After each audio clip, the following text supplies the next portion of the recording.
Hello, everyone. Hope everyone's well. Welcome to the Quarantine Collective's ongoing reading of Anti-Oedipus. We are in section, 4 dot some other shit, the first positive task of psychoanalysis, and we are slowly making our way very much through it. When I say slowly, I think last week we did 2 paragraphs, and it felt like we overdid ourselves, which is fine. And it continues to be fine. Let me make sure I'm sharing in Discord where we're at, so that way everyone can read along with me. Boop, and there. All right, get that set up. All right, and then bring in the reading for the rest of us as well. Hope everyone's doing well. We are learning about their take on the death instinct. I mean, essentially the image of death itself and how it is involved psychically in desiring production, how it works versus the old idea of what death is. Death being a thing that happens to us. Freud talking about the death instinct, the drive towards ensuring a death, things like that. The last couple paragraphs have been very much aiming at this.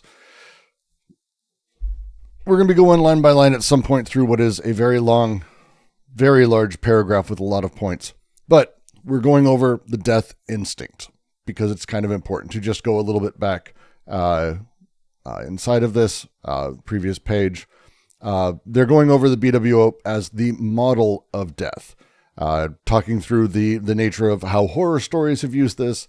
It is not so much that death is not itself desired, but it is death that desires, a virtue of the BWO. All of this stuff, talking again about the structuration of death and the idea of death. Freud, for a very long time, how Freud sort of talked about death is it is a drive towards, some say oblivion, sort of entropy, the lack of movement, the desire for there to be nothingness, and this drive being the opposite of the life drive, the libidinal drive that Freud sort of set up. These were his 2 counteracting sort of, forces that he spent his time talking about. But for D&G, again, libido is not really a life drive, not in that sense that it has the goal of producing life. So it would make sense that they would have a little bit of an issue with the idea of there being a death drive in the same sense. So what is death and how do they take it? The important parts of this that are kind of a big deal is to, again, understand the nature of the BWO and how it functions inside of this. It's about the model of death, what death as a model is, or how the organization of death is modeled, versus the actual experience of death that is set up. When we talk about it, how it operates. Deleuze plays with death in a lot of different writings of his. Logical Sense, he spends a huge amount of time talking about it. A huge amount of time, actually, multiple of the series, I think. And then makes his way through to Anti-Oedipus, thanks to Guattari. So it's going to be a hell of a reading. We're just going to mostly dive in and make our way through it. And so let me know if anyone's got commentary as we go. As always, I am reading chats both in Discord and in YouTube, so don't hesitate to ask questions or say that I'm stupid or all those other fun things that people love to say. But off we go. But it seems that things are becoming very obscure. For what is this distinction between the experience of death and the model of death? Here again, is it a death desire, a being for death, or rather an investment of death, even if speculative? None of the above. The experience of death is the most common of occurrences in the unconscious, precisely because it occurs in life and for life, in every passage or becoming, in every intensity as passage or becoming. It is, I feel like I need to reread that sentence like 3 times, sorry. I'm going to reread it once. I feel like it's a lot. The experience of death is the most common of occurrences in the unconscious precisely because it occurs in life and for life, in every passage or becoming, in every intensity as passage or becoming. It is in the very nature of every intensity to invest within itself the zero intensity starting from which it is produced in one moment as that which grows or diminishes according to an infinity of degrees, as Klosowski noted, an afflux is necessary merely to signify the absence of intensity. We have attempted to show in this respect how the relations of attraction and repulsion produced such states, sensations, and emotions, which imply a new energetic conversion and form the third kind of synthesis, the synthesis of conjunction. One might say that the unconscious, as a real subject, has scattered an apparent residual and nomadic subject around the entire compass of its cycle, a subject that passes by way of all the becomings, corresponding to the included disjunctions. The last part of the desiring machine, the adjacent part. These intense becomings and feelings, these intensive emotions, feed deliriums and hallucinations. But in themselves, these intensive emotions are closest to the matter whose 0 degree they invest in itself. They control the unconscious experience of death, insofar as death is what is felt in every feeling, what never ceases and never finishes happening in every becoming, in the becoming another sex, the becoming God, the becoming a race, etc., forming zones of intensity on the body without organs. Every intensity controls within its own life the experience of death and envelops it, and it is doubtless the case that every intensity is extinguished at the end, that every becoming itself becomes a becoming death. Death, then, does actually happen. Maurice Blanchot distinguishes this twofold nature clearly. These two irreducible aspects of death, the one according to which the apparent subject never ceases to live and travel as one. One never stops and never has done with dying. And the other, according to which this same subject, fixed as I, actually dies, which is to say it finally ceases to die since it ends up dying in the reality of a last instant that fixes it in this way as an... I fucking hate this fucking PDF. What is that in the original French? Sorry, one moment.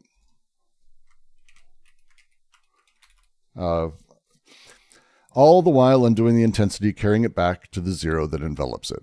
Nice and exciting, just genuinely like one of the more complex fucking things said. Where is this?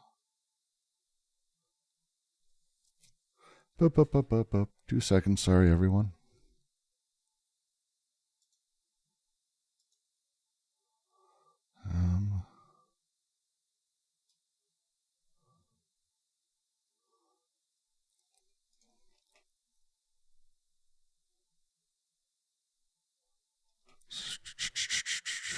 Two seconds.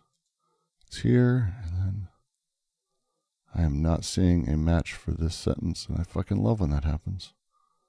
It's my favorite thing. It is just I in my paper copy. I don't know why it looks so weird that. It's the PDF. It's my shitty PDF. They do this weird OCR. It's a very annoying thing, generally speaking. But I'm trying to find like what it is in the original French because it's the phrasing is just different, to be frank. And this is part of a much larger paragraph. The next paragraph is also part of this paragraph, I'm pretty sure, which always makes it fun to like then figure out everything, to be frank, which is itself sort of annoying. Ah, God. Did they ever use a French word for ego or just ego? They use a lot of different words actually in French for various things. And they go out of their way to use various idioms. So like the first line of the piece is, what a mistake to have ever said the id in the English. But for them, it's it. And they're really playing into what Freud did when he used the word it. But we did a fucking translation weird thing. So in English, it doesn't work. It's a whole nightmare.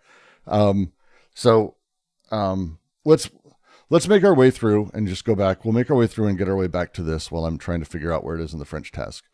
Is that 4.3? I believe it's 4.3. In the 4.4.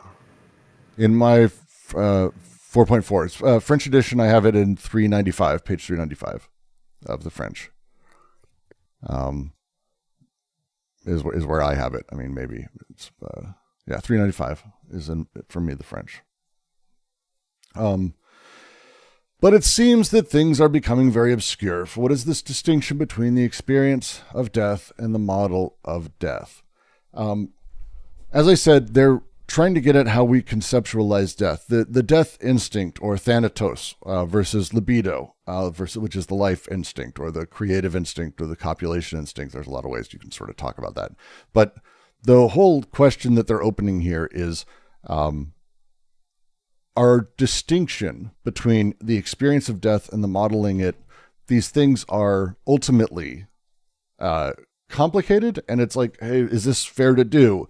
They've got the line, here it is it a death desire, a death drive, which is Freud's thanatos. Being for death, which is Heidegger, effectively. An investment of death, which is their sort of, I read it as a little bit of a Keynesian joke, like economical, psychoanalytic, economic sort of view of it. Is it an investment of death, even if it's speculative? No, it's none of those things. The experience of death is the most common occurrence in the unconscious, precisely because it occurs in life, for life, in passage and becoming, and every intensity is passage or becoming. It isn't so much they're saying that death is separate from life, which we tend to think of it. We think of life as existing and then having an endpoint. And that endpoint is death. And they're like, well, wait, as we've been talking about and we've been discussing through desiring production and all of this, it's less that death is like an endpoint, but instead that it is actually within life itself, that it's within all of these things. It's a complete change of thinking of death as this endpoint and thinking of it instead as part of the process of existence, of becoming itself, of desiring production, that death is built in to desiring production, that death and life, instead of being these sort of models for some transcendent element, are consistently happening, occurring, part of the very productive process that is sort of building us and all of the stuff around it, more or less. And that's kind of the next line. It is the very nature of every intensity to invest within itself the zero intensity, starting from which it is produced in one moment, as that which grows or diminishes according to an infinity of degrees. The 0 point, the origin point, its own non-existence, the dynamic relationship a thing has by existing, necessarily, it requires the non-existence. To give an example of this, or sort of talk about what they mean by this, I always go back to Logic of Sense, where Deleuze talks about Alice. Alice grows larger. To make sense of such a statement, there is no moment where Alice is actually growing larger. Take a photo of Alice, she's a size. Take another photo of Alice, she's a size. In order to grow larger, you have to both understand the direction Alice is growing, so you have to just understand the size she will be, but also to understand the size she was. And you have to kind of have these images together in order to say that Alice is growing larger.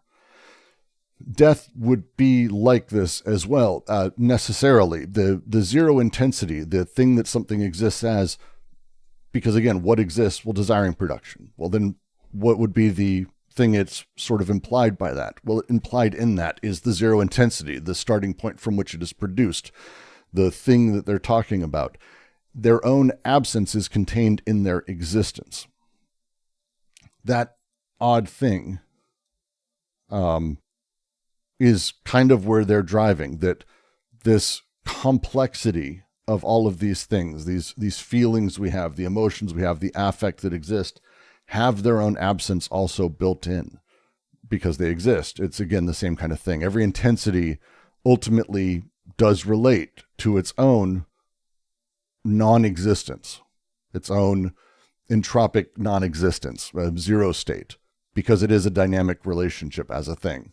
And this was Klosowski's line that they use here. And I believe this is from the book on Nietzsche, Vicious Circle, I believe. I should probably look that up, actually. But Klosowski in general is great. But this is the line: an afflux is necessary merely to signify the absence of intensity. The surge of a feeling points to the feeling that it's replacing, or the lack of feeling that's there. An afflux, a surge. Again, this is why the term flux or afflux is important here. This surge points to the position it was in, the same way Alice growing larger points to Alice having been smaller. The afflux refers to its own 0 point. Does that make sense? Does that make some sense? Noah says the zero intensity designates the BWO. No. Oh. Yes, the zero intensity designates the BWO, but the BWO falls back on the production process itself. And in the production process, we find positive intensities produced by the paranoiac and miraculating machines. And this we see more clearly when we move into the third synthesis, because when D and G are talking about rebirth, in order for something to be constantly be reborn, that would imply something to also constantly be in the state of dying. So Or they're death, not viewing death or life as a telos. They're viewing it as a continuous process, always being reborn and always dying. Zero intensity designating the BWO is a line they use. There's particular contingent wording around that. The previous paragraph opens with, I just wanted to make sure I did read it right. The body without organs is the model of death. The thing we're kind of driving at, and again, all of what you said is right. I'm just trying to make sure people getting through this are able to get through this, because this is a lot. The body without organs isn't actually the zero position. It isn't just like that. It's the model of death. It's the zero intensity is the designation of the BWO, but it isn't that zero intensity is the BWO. I know it sounds like I'm being really weird with language, and I kind of am. And maybe I'm wrong on that, but that's how I understood it, Noah. No, 100%. I wasn't criticizing you whatsoever. Okay. I was making sure. I'm just making sure I'm stating it right, because this. I think they're very particular with why that zero intensity designates the BWO, because the BWO, carries with it the element of anti-production. So you see, I see what you're saying here. On one side, there's kind of this death, but not as a telos that's falling back on the production process. Right. Yes. And so it's, again, the death from, and they have that line at the very end of the last paragraph, converting the death that rises from within in the BWO into the death that comes from without on the BWO. Again, they're being very particular about like the topological sort of structure of all of this. They're very particular in their language around these things. It's kind of, I think it's fun. Fun is, again, relative, and I'm very strange, I'm aware, but still pretty good.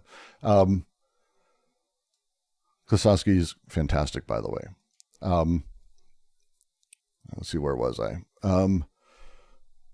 We have attempted to show in this respect how the relations of traction and repulsion produced such states, sensations, and emotions, affects, which imply a new energetic conversion and form the third kind of synthesis, the synthesis of conjunction, as Noah was just talking about, the third syntheses. The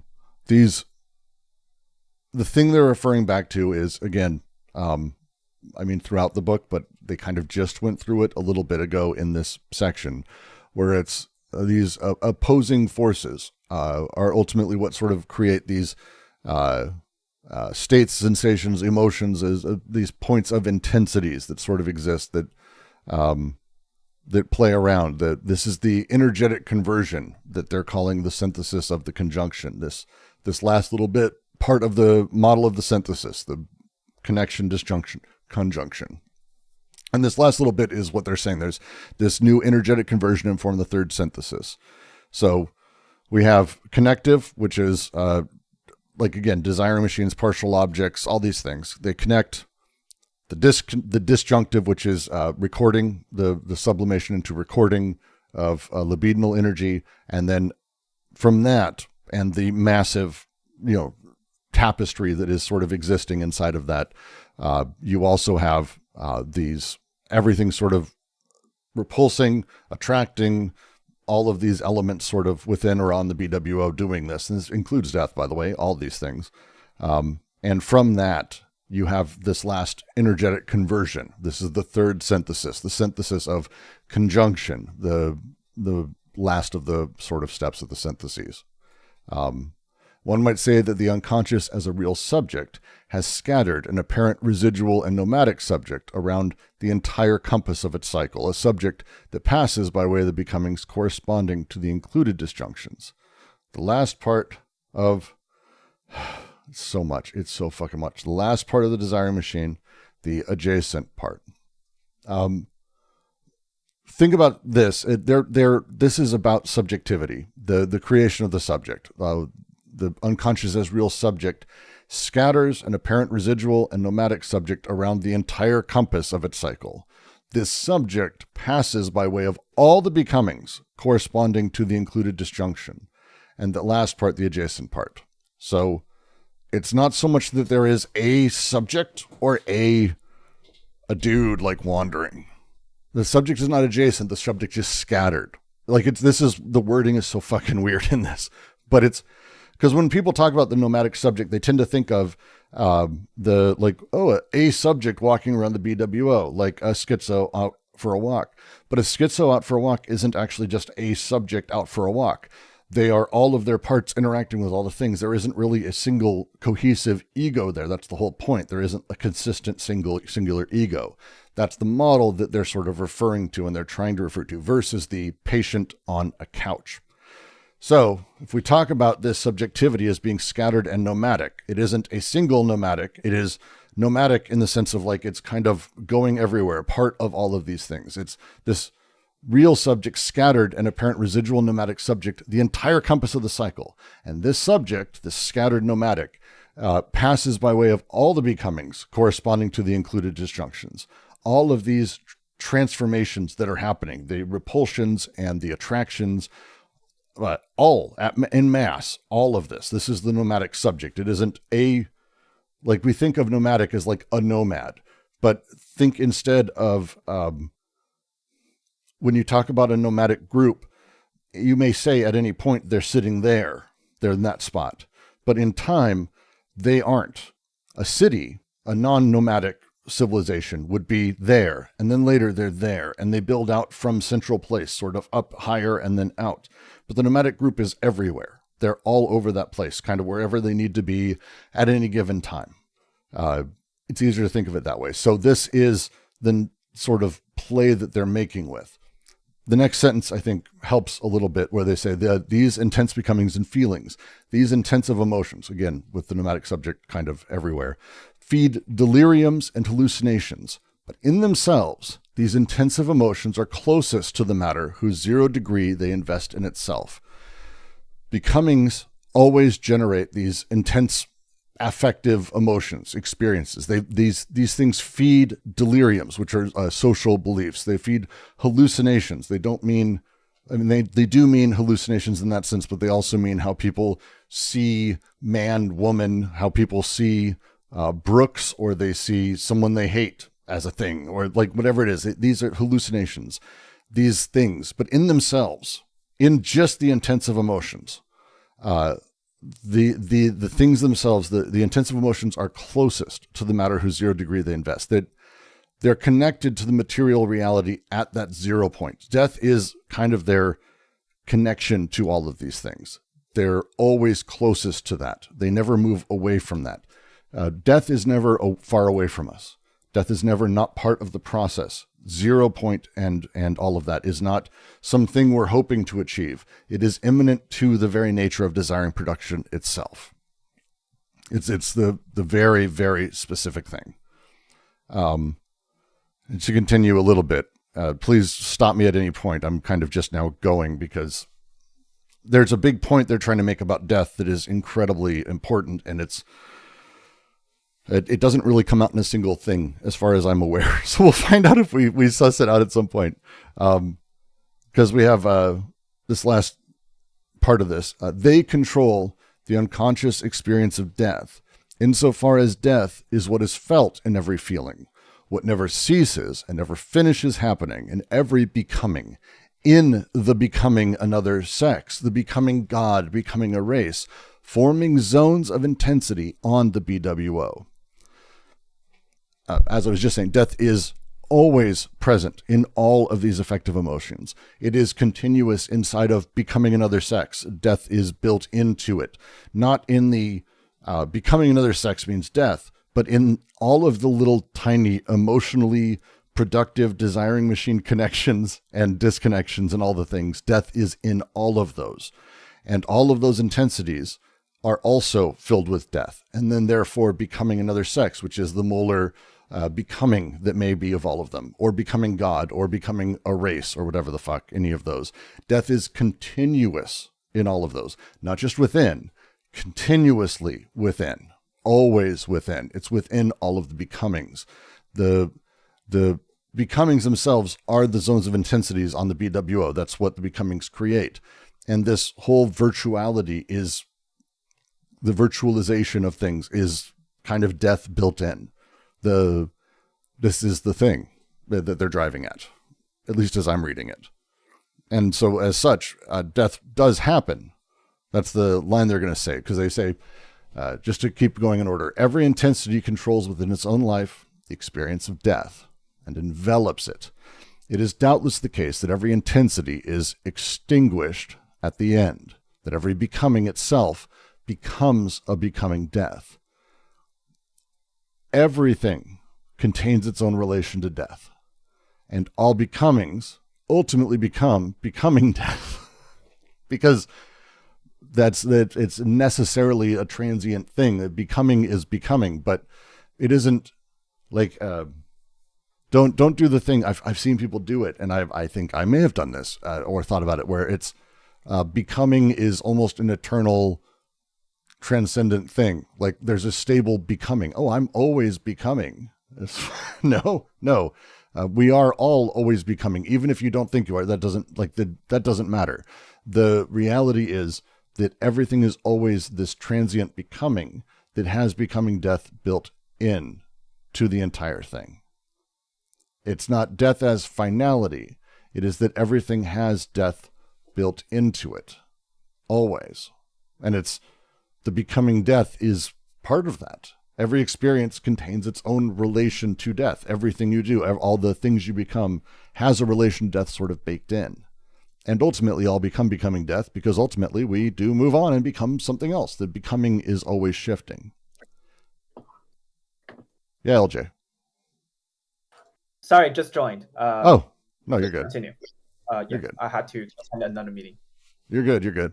So they have the Blanchot bit. The death then does actually happen. Blanchot distinguishes the twofold clearly, these two irreducible aspects of death. The one, according to which the apparent subject never ceases to live and travel as a one never stops and never has done with dying. And this is the first one. It's death is this process that actually never concludes. There's a Raymond Smullyan joke. He was a logician. He said, why are you some friends asked him, why are you so happy all the time? We're getting older. Aren't you scared of death? And he goes, why should I be? It won't happen in my life. It's one of the best lines. And it's kind of like that. That one never stops and never has done with dying. You never kind of get to that point. It's a process. Go for it, JK. Yeah. Is this related to Nietzsche's idea of the eternal recurrence of the same? Yeah. I mean, that's where the Klosowski bit came from. Right. And they're pulling and just saying, effectively, Nietzsche's eternal recurrence is becoming. And as such, death is always sort of baked in because it is effectively that thing. But it's also that life sort of, and again, we'll talk about it, the one never stops and never is done with dying. It's the process that never concludes. There's perpetual dying. Like perpetual death, kind of as a thing. But again, not as a concluding process, but as sort of something that's baked in. But then they say, the other, according to which the same subject, fixed as I, the fixity, the subject thing, actually dies, which is to say, it ceases to die since it ends up dying. the reality of this last instant that fixes it in this way as an I, all the while undoing the intensity, carrying it back to the zero that envelops it. That talking about the falling back on, the way that things become a thing, or that naming of the thing, or the totalization of it. This flattens it, kills it, and death is there. This last instant, it stops continually dying. I kind of might be a way to phrase it. It ceases to die because it ends up dying. It actually, it's now dying. It's the zero that envelops it at this point. Because you have this really, it's a paradoxical thing, but that's, again, are you shocked at the way that they do stuff? But it's this idea that, like, the continuous process of dying is sort of ever happening, and it's constant within all the intensities, all the becomings that sort of exist within it. There is the subject I that is fixed, that is simultaneously being dissolved as a subject and returning it to the 0 point of intensity. At some point, the way that sort of thing ends up happening is ultimately that thing, the zero that envelops it, back to that, back to like finality of death. But again, it's not an end point, because that just becomes back to the zero that envelops it. It's always this process, continual.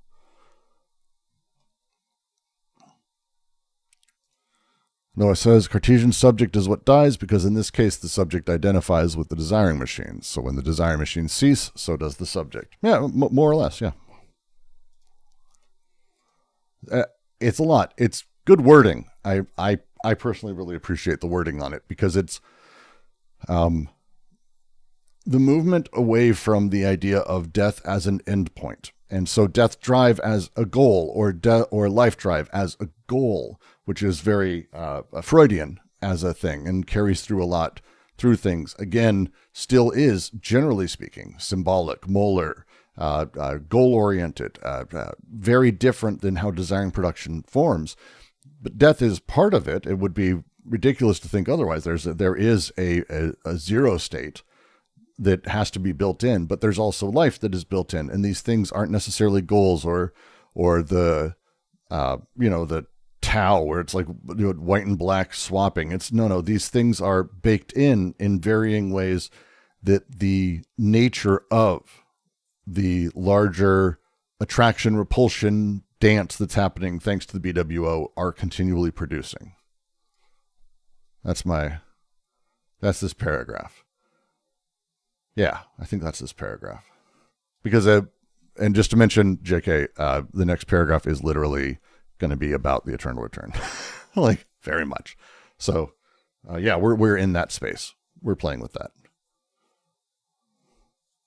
And if you want a great book on it, Klosowski's Nietzsche and the Vicious Circle is fucking astonishing.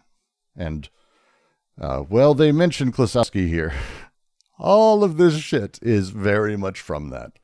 So it's kind of like, hey, we're going to mention Klosowski, but we're not going to tell you what book.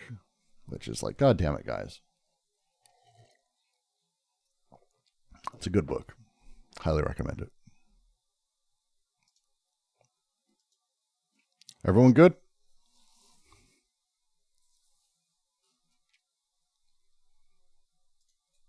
I will leave it for a moment awkwardly sitting, waiting for questions. So that way people feel so awkward they can't help but ask a question, because it's more awkward for me to put them in this position and have them wait than to ask.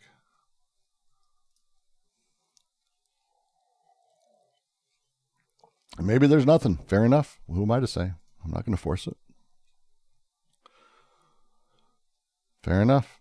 Then we go to the next paragraph.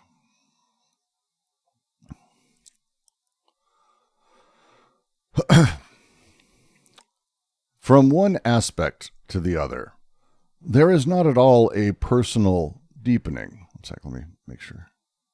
Sorry, 2 seconds, apologies. From one aspect to the other, there is not at all a personal deepening, but something quite different. There is a return from the experience of death to the model of death in the cycle of the desiring machines. The cycle is closed for a new departure, since this I is another. Fucking this PDF sucks. The experience of death must have given us exactly what broadened experience in order to live and know that the desiring machines do not die, and that the subject, as an adjacent part, is always a one who conducts the experience, not an I who receives the model. For the model itself is not the I either, but the body without organs. And I does not rejoin the model, without the model starting out again in the direction of another experience, always going from the model to the experience, and starting out again, returning from the model to the experience, is what schizophenizing death amounts to, the exercise of the desiring machines, which is their very secret, well understood by the terrifying authors. The machines tell us this, make us live it, feel it deeper than delirium, further than hallucination. Yes, the return to repulsion will condition other attractions, other functionings, the setting in motion of other working parts on the body without organs, the putting to work of other adjacent parts on the periphery that have as much a right to say one as we ourselves do. Let him die in his leaping through unheard of and unnamable things. Other horrible workers will come. They will begin on the horizons where the other collapsed. The eternal return as experience and as deterritorialized circuit of all the cycles of desire.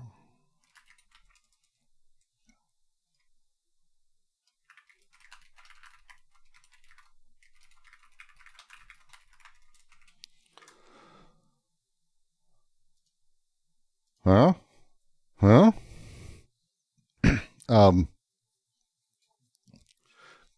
More or less continuing, just more or less continuing the point and kind of taking it maybe a little bit further.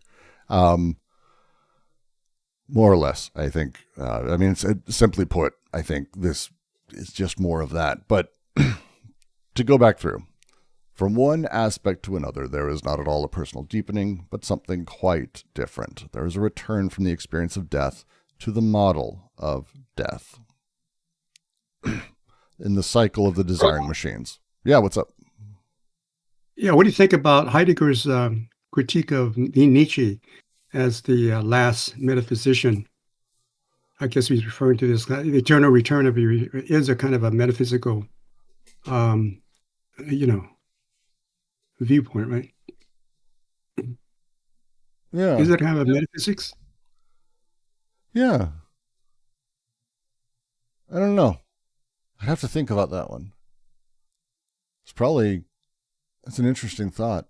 I mean, Deleuze and Guattari and a lot of people on from Deleuze ultimately sort of take the ontological turn, for sure. I'd have to think about that. I do like Nietzsche. I do like my Nietzsche. And this is actually mostly, by the way, less Nietzsche directly, although Nietzsche does have a lot of this written, obviously. But the interpretation of it from this is 100% Klosowski's, that landed before Anti-Oedipus and was deeply, deeply important to the work that these guys did. And so this is very much the vicious circle, to be frank. But yeah, that's an interesting thought. I mean, again, Heidegger, fascinating. Despite being a Nazi, had some really interesting things to say. Obviously, I disagree with a good amount of them. Still interesting. I don't know. Anyone else have a thought on that?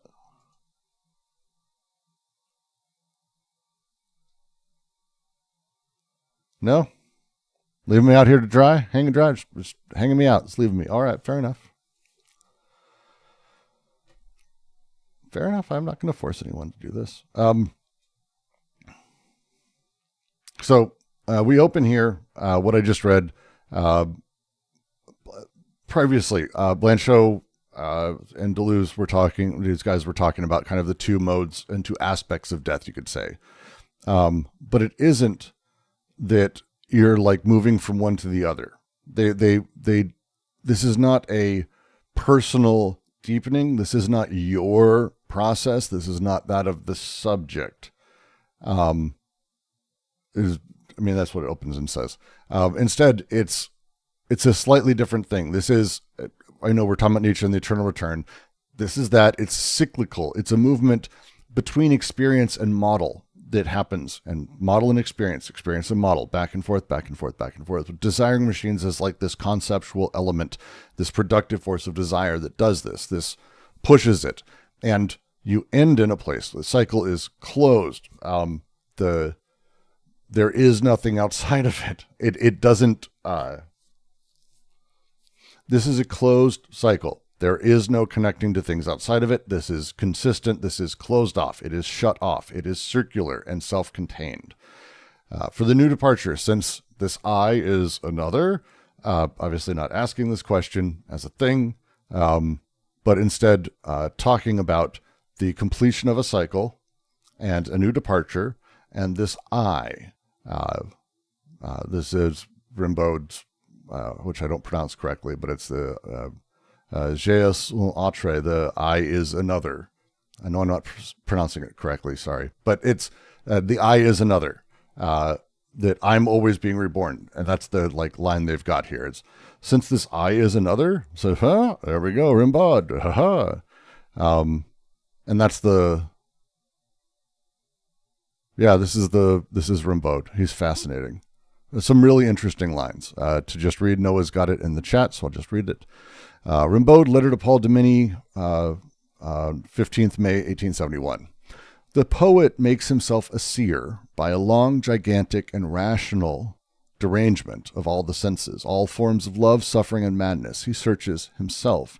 He exhausts all poisons in himself, keeps only their quintessences. Unspeakable torture where he needs all his faith, all his superhuman strength, where he becomes among all men the great patient, the great criminal, the one accursed, and the supreme scholar, because he reaches the unknown, since he cultivated his soul rich already more than any man.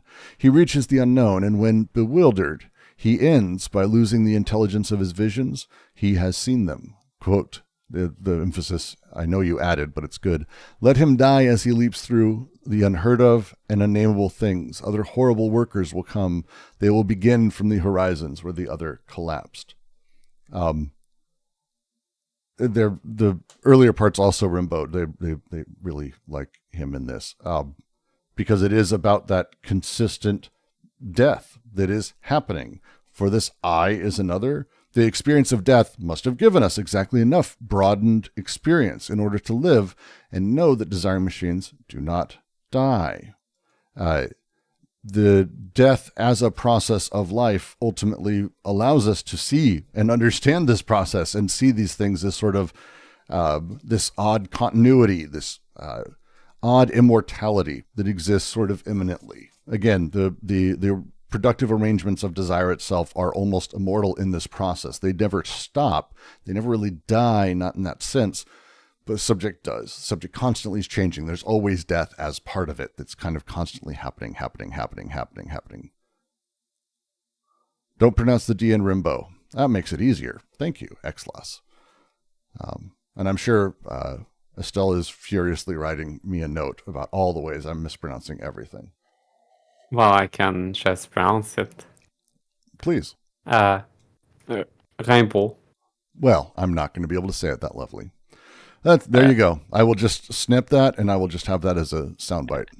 And it is je est un autre. Ah, very nice. Wig said, I missed if you answered my dumbass question. What is Wig's question? I got to go back. You got a lot of stuff in there, Wig. The three syntheses are extensions on Hume's principle of association, right? In the first, they're different. Difference in repetition is different here. This is different. Anti-Oedipus. So, you'll see a lot of the three syntheses. They're mostly inspired by Kant, Hume. Yes. All of these things kind of come together, but these are different. They play very closely to DNR. And I'm not going to say much more than that because then it becomes my opinion. And I know there are disagreements on exactly why or how they work or what they are, but they are slightly different than difference in repetition. They're close though. They're very close, but they're different. They are different. But to continue, So it's again to say the experience of death must have given us exactly broad an experience. So this is death as a process within living, living as a process within death.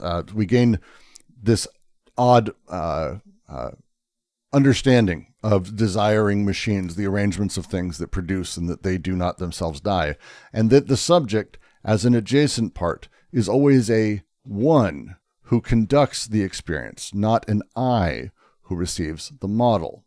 Okay, so we have the one, which is an impersonal, sort of indefinite thing that is conducting the experience. The one, which is a subject. It's a different type of subject than the I, which is a personal, fixed subject. They really, really use particular language in this. Because the I, which is like I don't want to say ego, because that's complicated and comes with baggage, but it's kind of that thing. It's the I, the personal, the fixity, that passively receives the models or concepts, the things that are playing this. The idea of the I who receives these versus the one who actively conducts the experience. This is a different type of subjectivity than I think is generally talked about. Because the model itself is not the I either. The model is the BWO. The model of death isn't the personal self. That's more Freud. That's very much where Freud went. But instead, the BWO, this virtual dimension, the BWO is the dimension of the virtual. That's what the BWO is: virtuality, virtual setup, and that dimension that exists prior to organization. And they put the dash in there often, and I try to pause like this: organization, individuation, and differentiation. This plane of potential that sort of sits there, is a big push. And I does not rejoin the model without the model starting out again in the direction of another experience. The dynamic relationship of subject and model. When the I, the ego, self, whatever, connects with the model transforms, has to, and shifts again and initiates another cycle of experience. And boom, and back and forth and back and forth and back and forth, back and forth. This is a cycle. The cycle, eternal return, the eternal recurrence. Yep, the cycle. There we go. Yeah, right. Because that's the thing. As they say, always going from the model to the experience and starting out again. Returning from the model to the experience is what schizoprenizing death amounts to. The exercise of the desire machines, which is their secret, well understood by the authors of horror.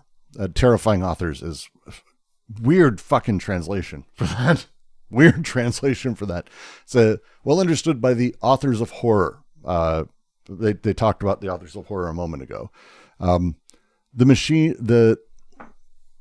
schizoprenizing death is the productive oscillation between models and lived experience. Again, do not sit with and think that the schizophrenic is a stable entity any more than anything else. No one is. That's not what they're talking about here. That's not the thing. They're talking about the process itself of schizoprenizing death. What they're defining here. It is the oscillation between conceptual models and lived experience. That oscillation as a thing, back and forth, back and forth, back and forth. This is the process. This is the productive process. This is the thing that's going on. And this is the real secret of the desiring machines. It reveals them as this sort of immortal thing. And the machines tell us this. They make us live it, feel it, deeper than delirium, further than hallucination.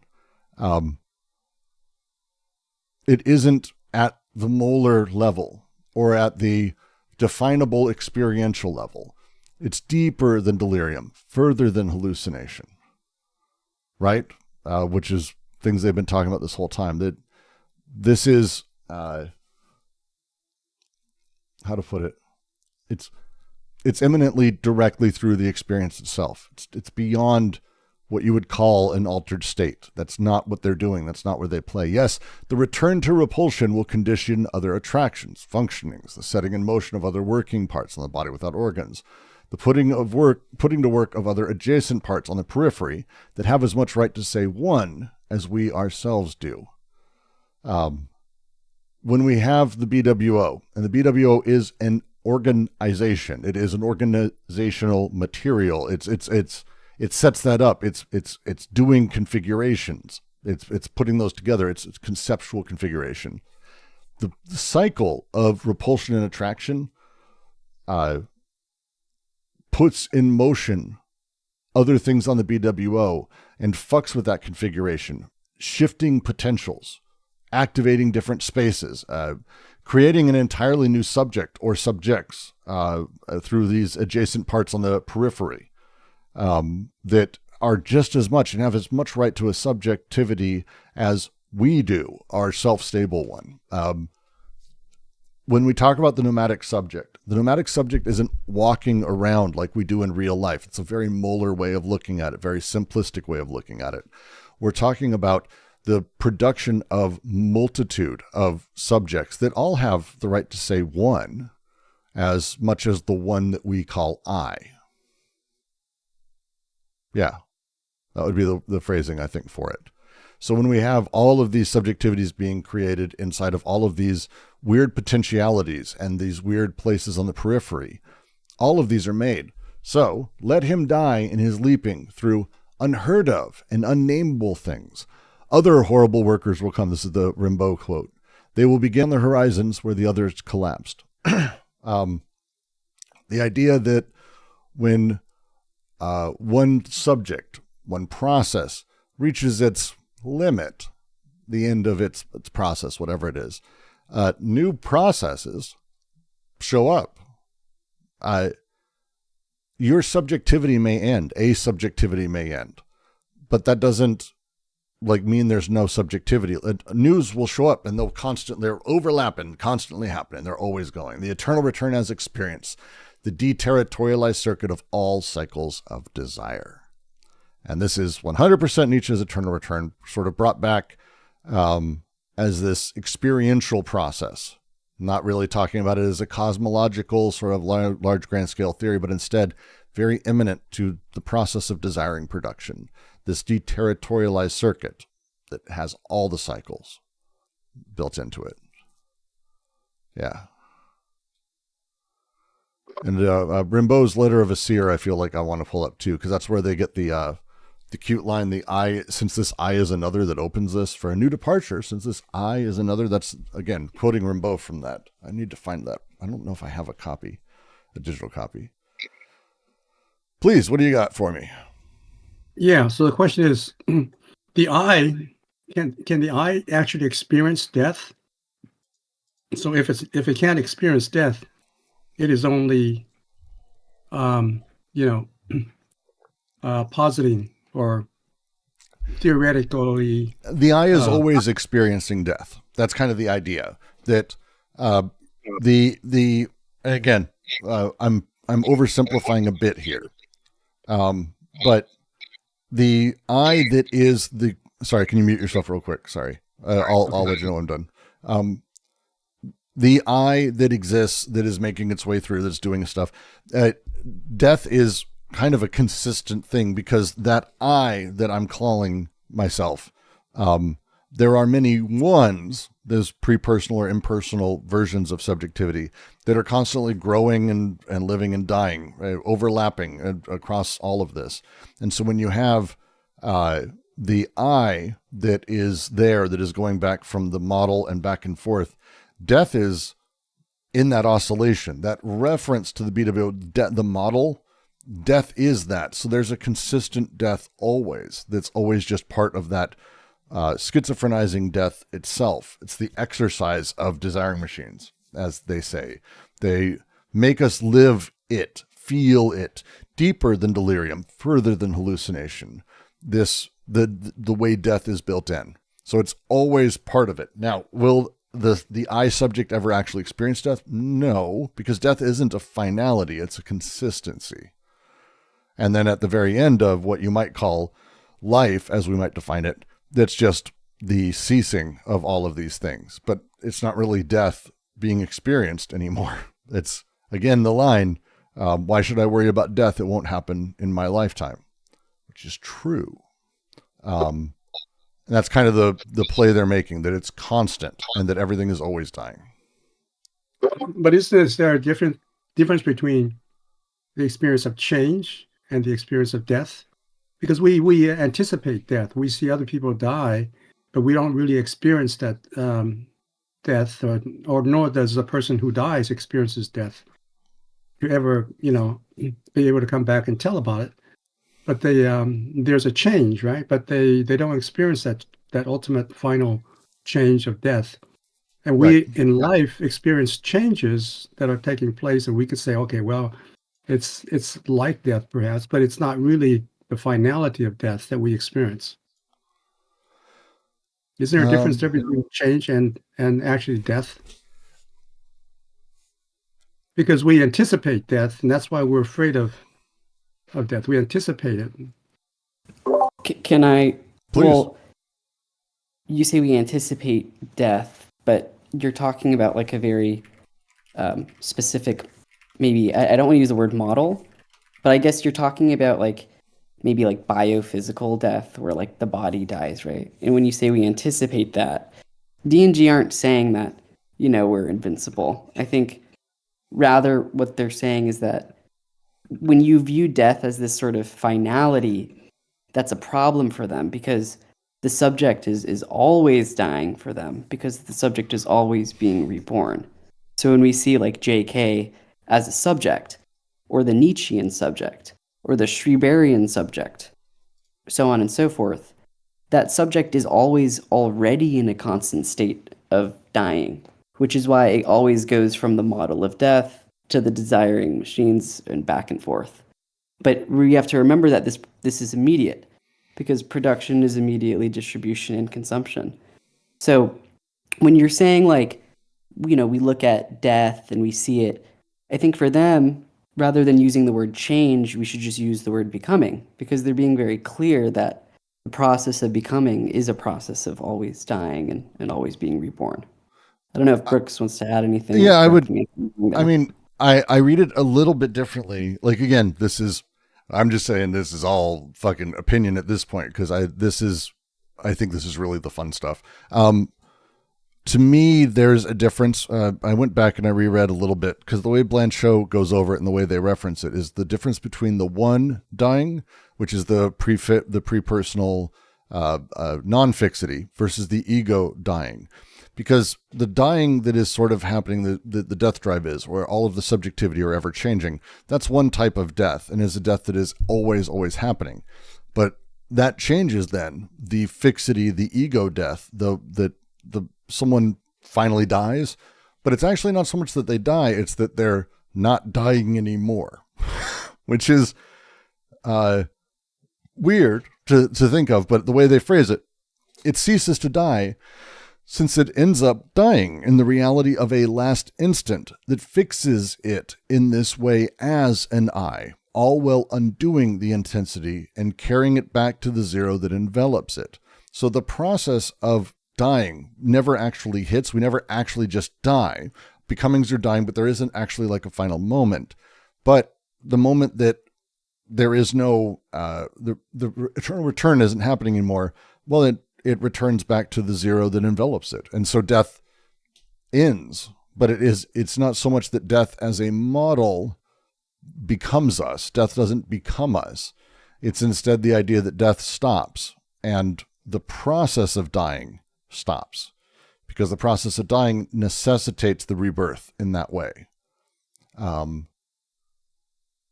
Yeah, I think that's how I'd phrase it. It's because it's cyclical. So when we have the intensities, we have the ones, the subject, the pre-personal subjects, or the becomings, the intensities, they're desiring production, whatever it is. It creates, dies, and it's multitude of it happening sort of across the swath of our experience.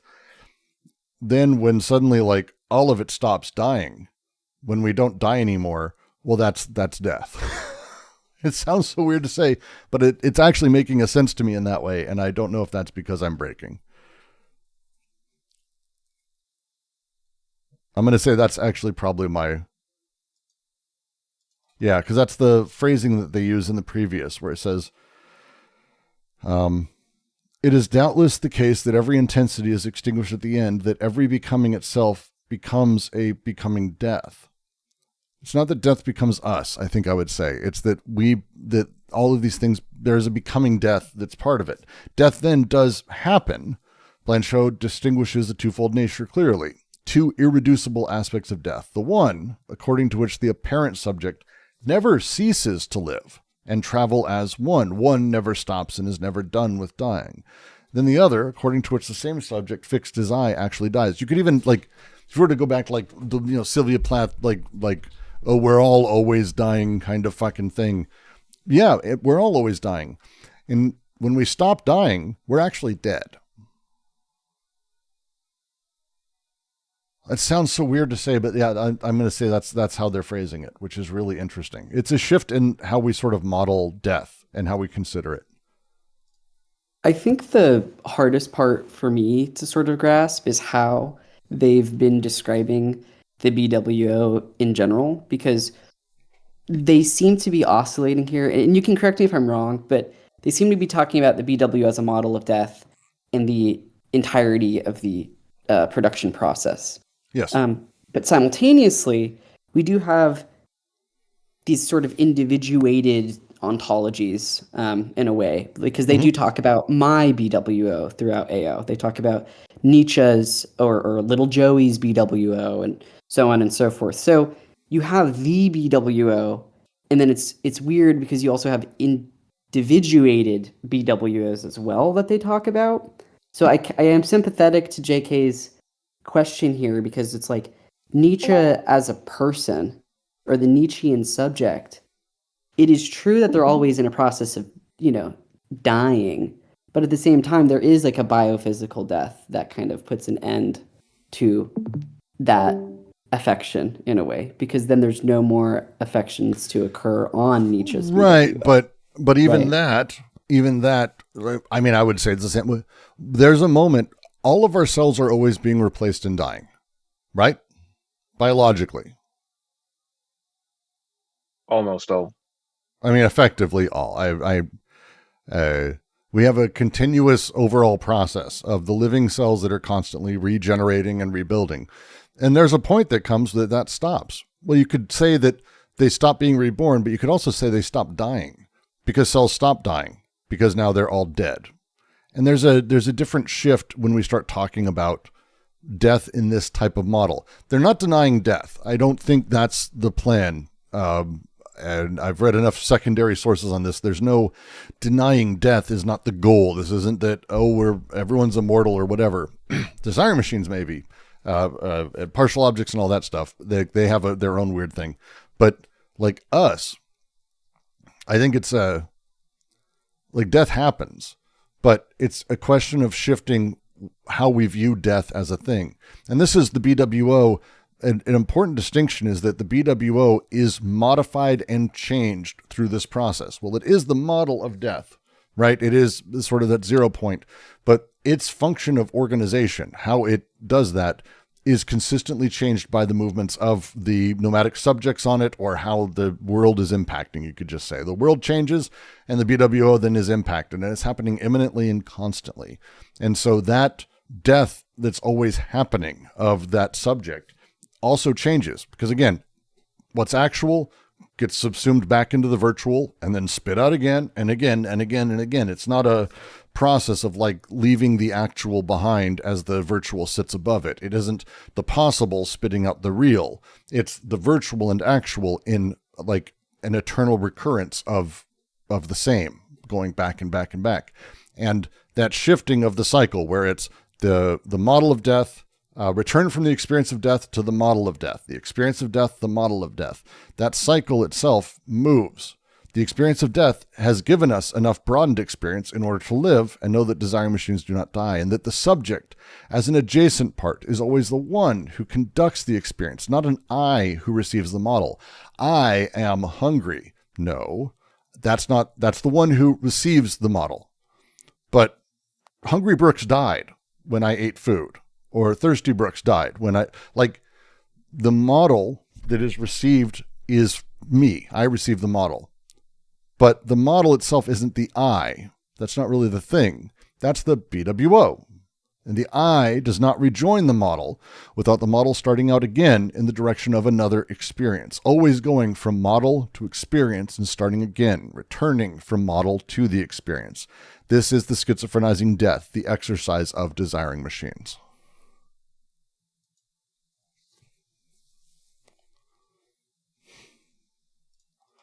Right, and I think that's like why when, biophysical death does occur, everything is still connected via the connective synthesis. So the subject is, I think you've said this before, or Jack has, it's a group subject, and that group subject is still always in a constant state of rebirth and dying. But biophysical death, still happens. And I think grappling with that, I think that there just is a little bit of tension here, at least the way I read it, a little bit there, because it's you're talking about Brooks, and the Brooks subject, the Brooksian subject, or whatever you want to call it, is always, dying and being reborn. But there does come a time where the Brooksian subject biophysically dies. And that doesn't mean, though, that the group subject has biophysically died in any kind of way. Are rocks dead?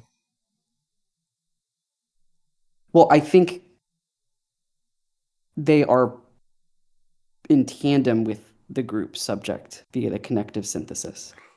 Right. So are they dead? Well, I think it's always in a constant state of, living and dying. Well, that's not what they say. Some cultures. It's obviously the way that we talk about, death colloquially and in especially in Western society. Of course, we're not going to say rocks are alive or dead, but per the connective synthesis for D&G, well, it's actually, a group subject, people do say that thing. People often do talk about inanimate objects or things that aren't alive, is another phrasing.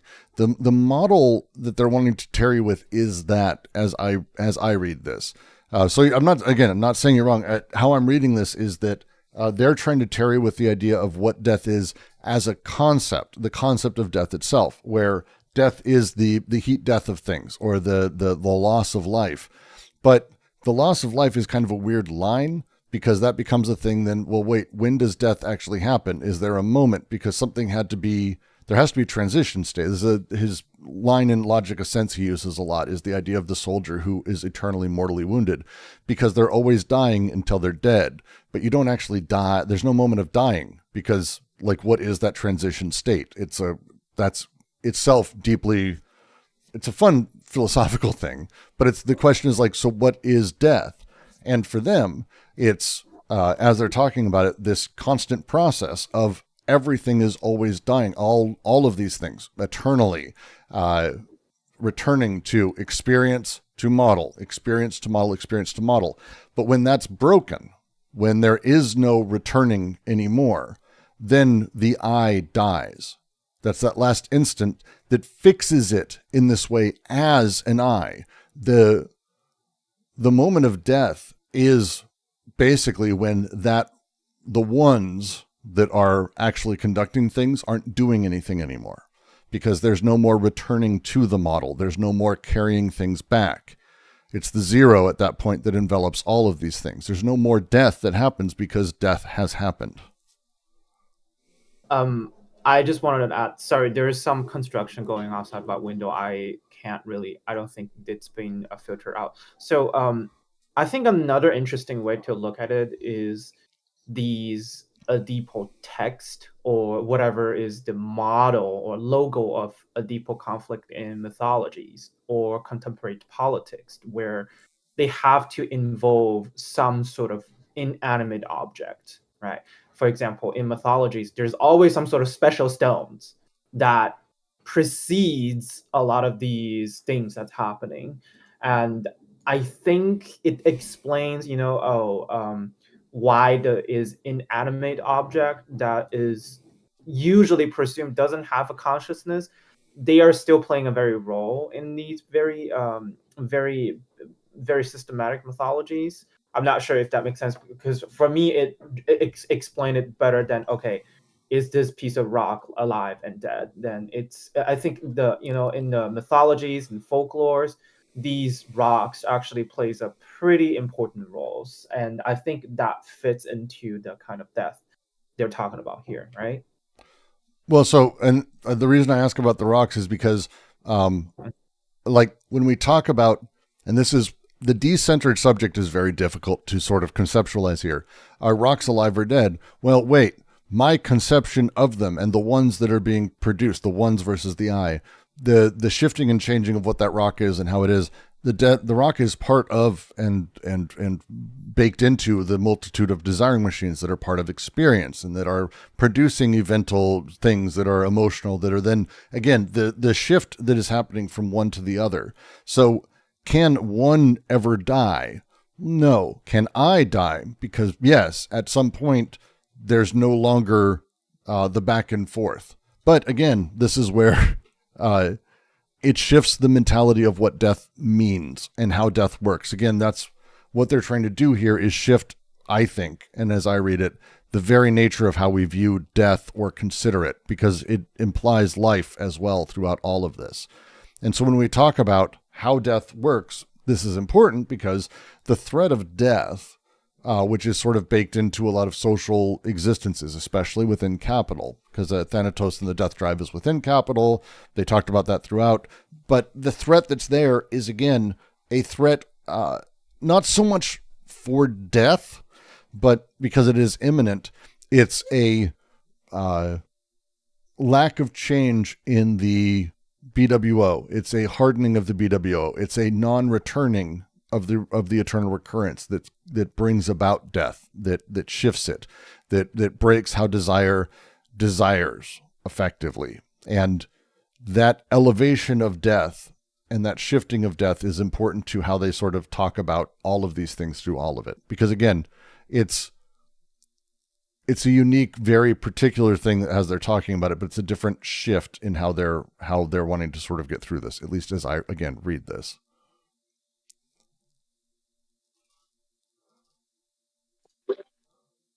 So if you call this an ontology, can you call it an ontology of how you experience the world? Oh yes, in terms of life. For me, I think so. Yeah, but it is also based on a kind of an assumed knowledge of what is beyond, what you experience, right? It is only what you experience, but. Oh, how to put it? It's only what you experience, but again, how you experience and what experience is made of and how experience is built is part of that. So it's why he uses the term transcendental and runs with that from Kant, because it's about the parts of experience that produce and how experience is produced, not just experience itself. It's trusting that there is an experience to be had, but it's also the processes thereof. Again, not really a stability or a metaphysics, much more an ontology for the whole thing, I think, would be a phrasing for it. But that's, for probably smarter people than me to say.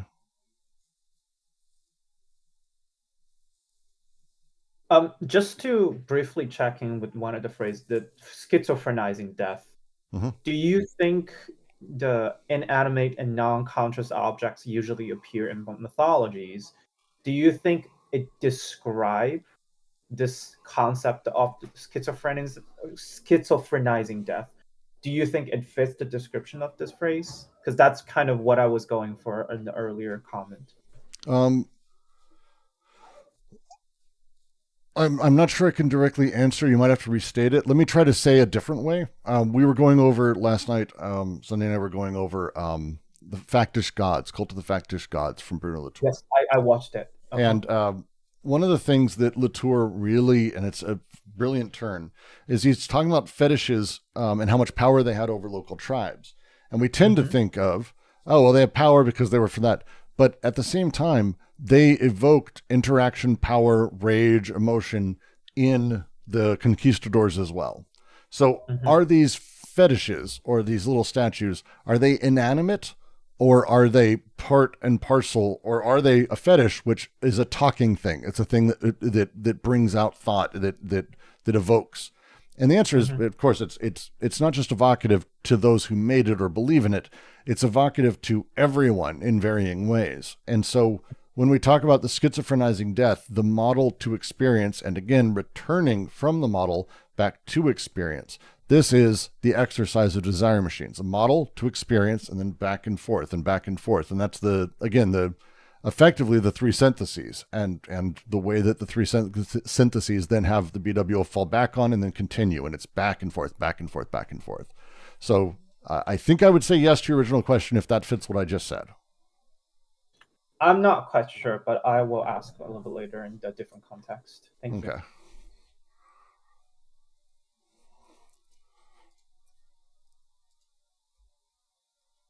It's a really, it's a lot, ain't it? It's a lot. Once we're talking about death and the fixity of it and how it sort of works, it's a lot. It's a lot. There's just so much fucking happening here. And as we start getting back to all of this, because it's going to be coming back to this critique of psychoanalysis and then what we can do with it and how that works, it's going to be its own beast. Because now we're back to the psychoanalytic venture.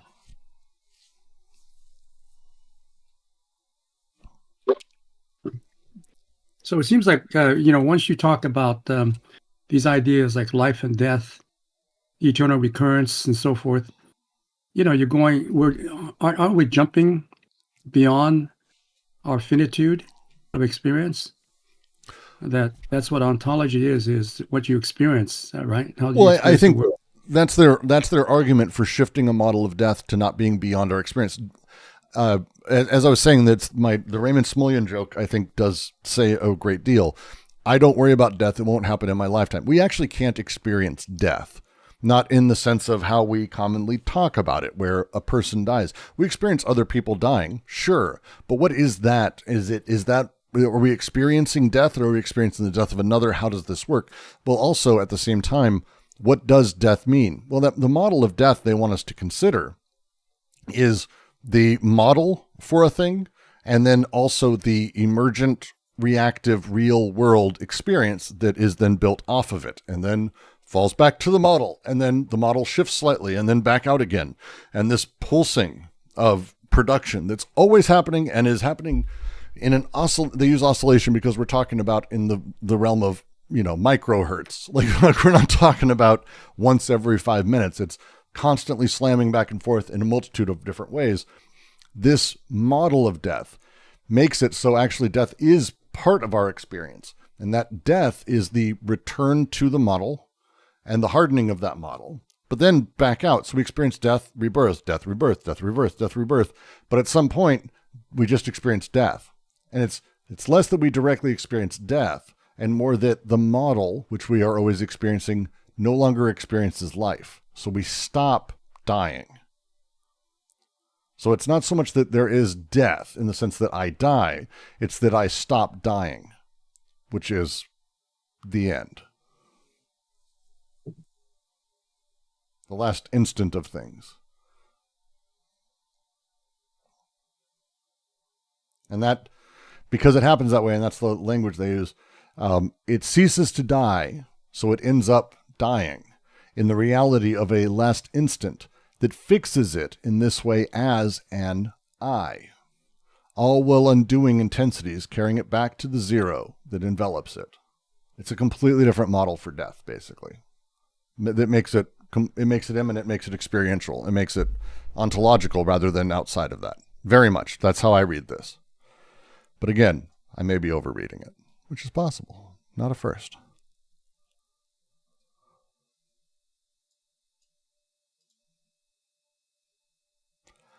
Okay, I just want to go. I have this brief saying. It's a really cliche thing that when I was growing up, people like to wave this around as if they're using some sort of Oedipal reference. I'm not sure which Russian author it was. So the whole saying basically comes down to, oh, some people is dead, but they're still living. But some people are still living. They're just waiting to be buried, meaning that they're already dead. Mm-hmm. So it's like, I feel like this kind of saying, it's like, it's really pretty and it makes people feel like, oh, there's like a grand scheme of things. There's a grand order of things and how people are supposed to be alive and not supposed to be alive. I found it, at the time when I always hear this cliches, I feel like, oh, it's such a stinky patriarchal thing. But I think from other than that, I think it summarized what they're trying to say here pretty well. Do you agree? Yeah, again, if we're talking about the model, yeah. So yes, if we're talking about a model of death that is basically the bouncing back and forth from the model, the hardening, to the experience of life, the broadening, and the shifting of them and how they impact each other. At some point, there is a general drive that we can start to talk about that reinforces or pushes the model over the reaction to life and hardens it and specifies it and ossifies. And they like to call it a depot model, right? They like to, but a lot of times it's not true, but they like to call, there's like a universalized Oedipal model, but it's still describing the same thing, right? It's playing in the same space. It's a ossification is kind of what they're describing, the hardening and the cessation of development, the turning into, oh, it's just fully hardened. Well, if that would be then that there is no longer the oscillation, and that would be the end.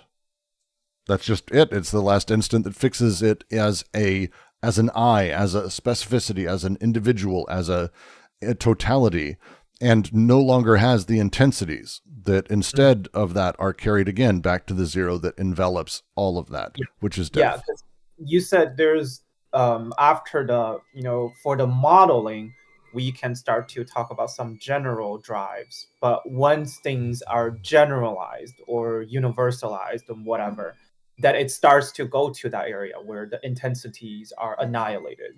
That's why I think maybe I was feeling that these cliches and references are very much stinky in some ways. Do you feel like they're also against such position? Because, if you want to describe some generalized thing to if you want to describe the schizophrenizing death with some generalized drives, I feel like you cannot avoid going to that kind of problem. Do you feel like they're describing the same thing? I think it's going to be just deeply contingent on who they're talking to and when, because saying the right thing can be anything if you're doing the right at the right moment or doing it to counteractualize the hardening or ossification of structure. Okay, sure. All right. Now, let's continue. How odd the psychoanalytic venture is. Psychoanalysis ought to be a song of life, or else be worth nothing at all. It ought practically to teach us to sing life, and to see how the most defeated, sad song of death emanates from it. Iopopia. From the start, and because of his stubborn dualism of the drives, Freud never stopped trying to limit the discovery of a subjective or vital essence of desire as libido. But when the dualism passed into a death instinct against eros, this was no longer a simple limitation. It was a liquidation of the libido.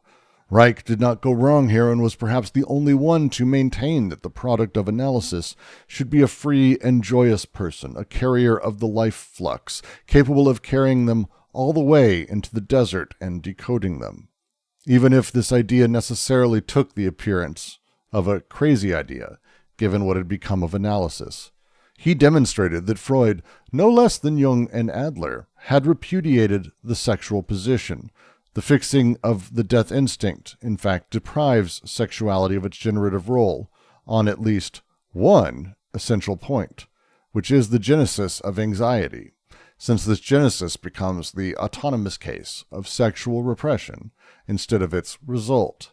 It follows that sexuality, as desire, no longer animates a social critique of civilization, but that civilization, on the contrary, finds itself sanctified as the sole agency capable of opposing the death desire. And how does it do this? By, in principle, turning death against death, by making this turned back death into a force of desire, by putting it in the service of a pseudo-life through an entire culture of guilt feeling. There's so much Nietzsche in this paragraph, it hurts my brain. Also Klosowski, it's just extraordinary amount.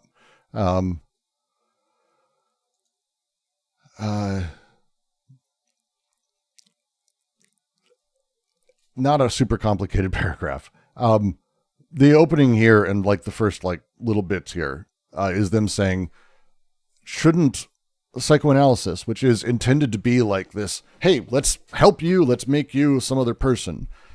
Shouldn't it be joyous? Shouldn't it be just so fucking pretty and amazing and filled with happiness and bursting at the seams with it? Or it shouldn't exist. Instead, they say it's a Iopopeia, lullaby, a sad lullaby. Like a really sad death song, kind of thing, lulling someone off to sleep or kind of the end of their life.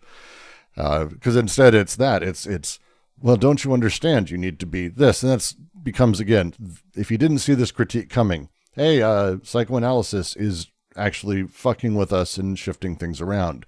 The way Freud, as they say, Freud never stopped trying to limit the discovery of a subjective or vital essence of desire as libido. He always was trying to, he did discover it. He's always finding ways to limit. And that's, again, effectively what they're saying the rest of this. The dualism, and they're going through old psychoanalytic terminology, which I kind of want to skip as a thing. I kind of fucking hate talking about Freud at this way. I'm happy to do it if you guys want, but, man, ugh. Old psychoanalytic thought is kind of just tiring for my brain. So Freud was conflicted, right? He couldn't decide which is more important, culture or the libido. Yeah, it's so at the end here, he demonstrated Freud, this is Reich's thing, no less than Jung and Adler had repudiated sex. That they had, where psychoanalysis sort of started is this idea that sex, the procreative act or creation, this life drive, this drive towards life, towards production, it shouldn't be primacy. It shouldn't be at the top of things. In fact, it needs to be properly repressed, properly put together, so that way we can be civilized. It's a very, very negative reading of, it's like the opposite of the idea of like the noble savage. It's the savage, basically, as a thing. It's like, oh no, it's terrible. Because sexuality really isn't what we need in civilization. Instead, it's the one part of the world, as they say here, it's the one part of the world that actually is able to completely control all of this. What's that? It follows that sexuality as desire no longer animates a social critique, but civilization, on the contrary, finds itself sanctified as the sole agency capable of opposing the death desire. It's this other shift where we're talking now about like the death drive becomes important to all of this. It becomes a way for us to control, to hold sex underneath and to like basically give it primacy. And as they've talked about in all of chapter 3, the push of death drive to further and further make its way to like the most important part of how desire is handled or how the society and civilization around it works. It becomes self-justifying almost because its defenses against this drive rather than being a target of critique. And because of that, psychoanalysis can't be really used for social criticism is effectively what their argument is here. Like you're completely laying out, they are completely laying out how psychoanalytic thought itself is so baked into and necessary for a civilized world that how do you possibly find a way to critique? And that would be this is a big slap in the face to Lacan probably Zizek now, anyone who's in the psychoanalytic space these days, and certainly against Freud, Jung, and Adler, for sure. Because that's ultimately, psychoanalysis is a thing that supports the repressive parts of civilization by turning death against death, using the fear of death to control the death drive. And this pseudo-life that then gets built, this turned back death, as they're putting it, that sets things up, creates the culture of guilt feeling, of resentment, the slave mentality through Nietzsche, however you want to phrase it. But it's basically authentic guilt and instead of authentic desire, or inauthentic guilt instead of authentic desire. Apologies, it came out wrong. Short paragraph, but it's got a very specific point. Yeah.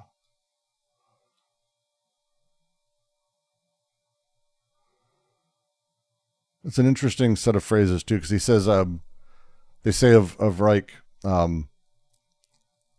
Freud, Jung, and Adler had repudiated the sexual position, the fixing of the death instinct, in fact, deprive sexuality of its generative role on at least one essential point, which is the genesis of anxiety.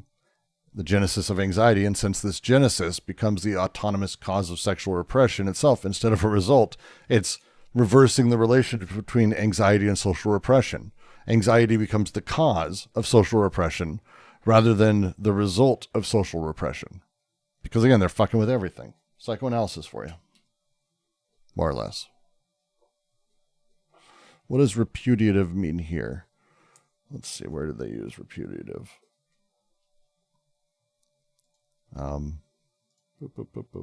I mean, I kind of know it means just reject formally, but I just thought that maybe there's some specific reason that they use this very fancy word. But if there isn't, you don't have to explain it too much. Well, I mean, they didn't use that word. That's naturally, of course. It's the question is whether or not they used the equivalent word elsewhere. And let's see, where is it? You mean the word repudiate is at the bottom of the page? Ah, yeah, there it is. Jung and Adler. Yeah, Jung and Adler. Repudiate, right? And let's see if I can find the French.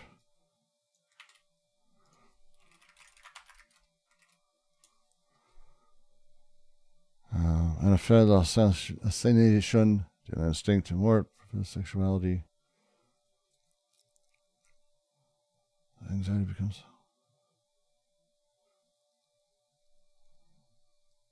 Yeah, it's slightly different. It's repudiated. Repudiated la position. So it's the same word.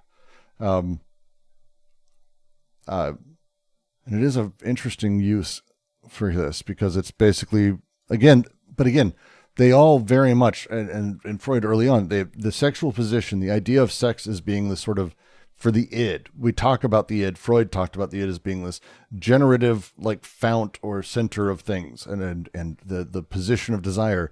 But it becomes so perverse that even in Lacan, like only lack can produce desire directly. So you end up in this place where like you're repudiating desire and life, or the connective syntheses and the process of living and dying wholly. You just repudiation works. This is the sexual position. Instead, the fixing of the death instinct, in fact, deprives sexuality of its generative role because it's fixed as a result, as an endpoint, instead of the consistent sex as the generative that's constantly giving birth. Because it's sex makes the thing, does the thing, and then there's death. It's beginning, end, instead of the sort of ever connecting, ever changing, ever shifting, all of that. And again, this is what they're saying here in the phrasing, the point of anxiety. And the generation of anxiety, which is a really interesting.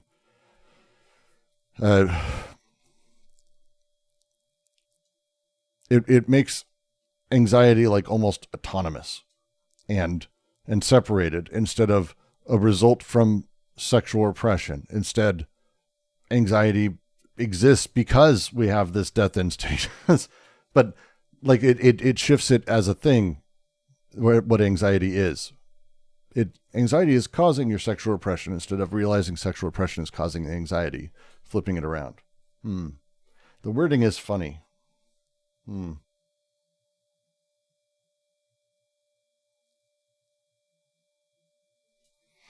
Surprise sexuality of its generative role, at least one essential point, which is the genesis of anxiety, since the genesis becomes the autonomous cause of sexual repression instead of its result. It follows that sexuality as desire no longer animates a social critique of sexual civilization, but the civilization finds itself sanctified as a sole agency, opposing death desire.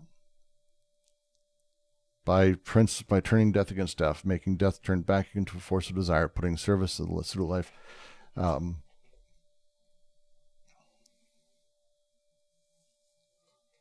I would have to dive really deep into specifically Reich, and I'm not sure I'm capable of that right now.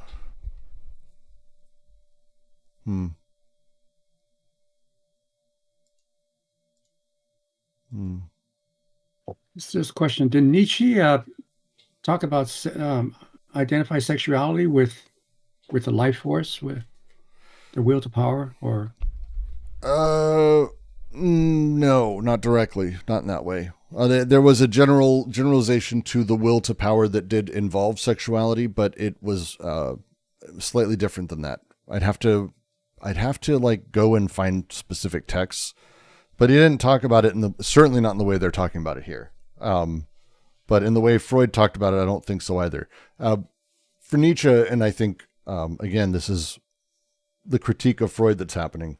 For Nietzsche, for Reich, and for others, the emergence of, let's say, sexuality libido's baseline, which Freud said, libido's big driving thing. But it doesn't make society. And that would be the will to power, the will, forces, sad passions, glad passions, whatever you want to use. For Spinoza, these things are generative, and they are part of the material conditions against which society is formed. But civilization, anxiety, these other things are almost given a miraculous existence by not being generated. They're not made through sex. They're not made through productive capacities. Instead, they exist, and actually, instead of being made by sexuality and by the nature of the connective or generative way that, humans reproduce and find each other and fuck each other and do stuff and all that, instead of desire being the base that makes that, instead, society and anxiety are the things that control that. By flipping all of this around. Again, that's the thing when we talk about anxiety controlling sexuality. The traditional psychoanalytic thought, you're having issues, that's because you have anxiety. Let's talk about these other things. It's like, but wait, my sexual repression is what's causing my anxiety. It's more causative the other way, because sexual desire, libidinal desire, the libido of things is trying to get out and is being malformed and turned back on itself over and over and over. Death turned back into death and turning that into itself into a force of desire. And that's the next little bit here that probably I'm just going to say we're going to make our way straight to when we start getting into other systems, and because they're going to talk about the way that people view death in other ways. This is how the psychoanalytic thought sort of comes to be what we know today, if that makes sense. Before I make that move, anyone else have a thought or anything on this one before I jump forward? Yeah, I was just want to ask him, is there a specific meaning to anxiety here? Ooh, that's actually a great question. Seems more about, because it is really particular in psychoanalysis. And let me see if I can let's see. One moment, sorry.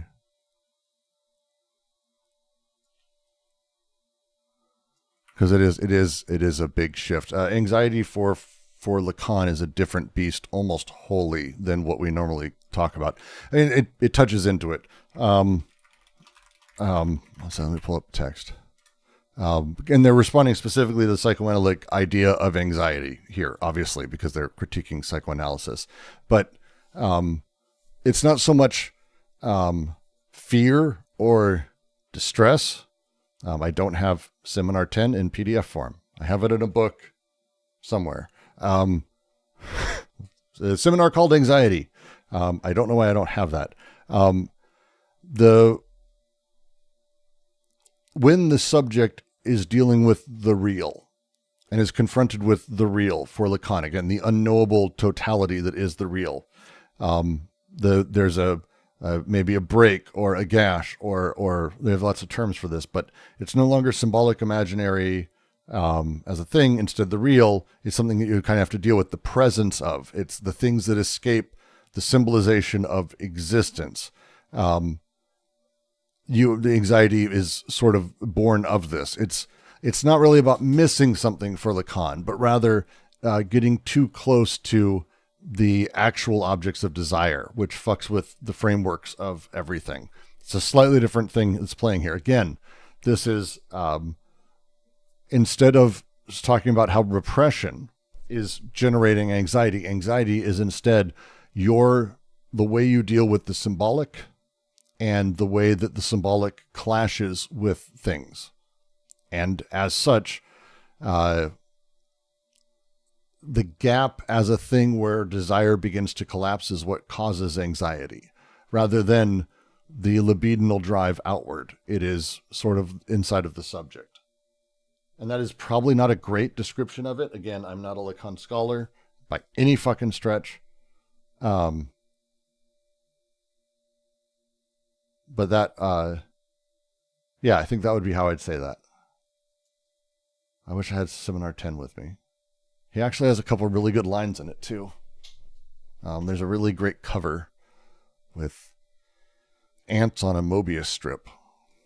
Fuck. I need to figure out where the fuck I put that.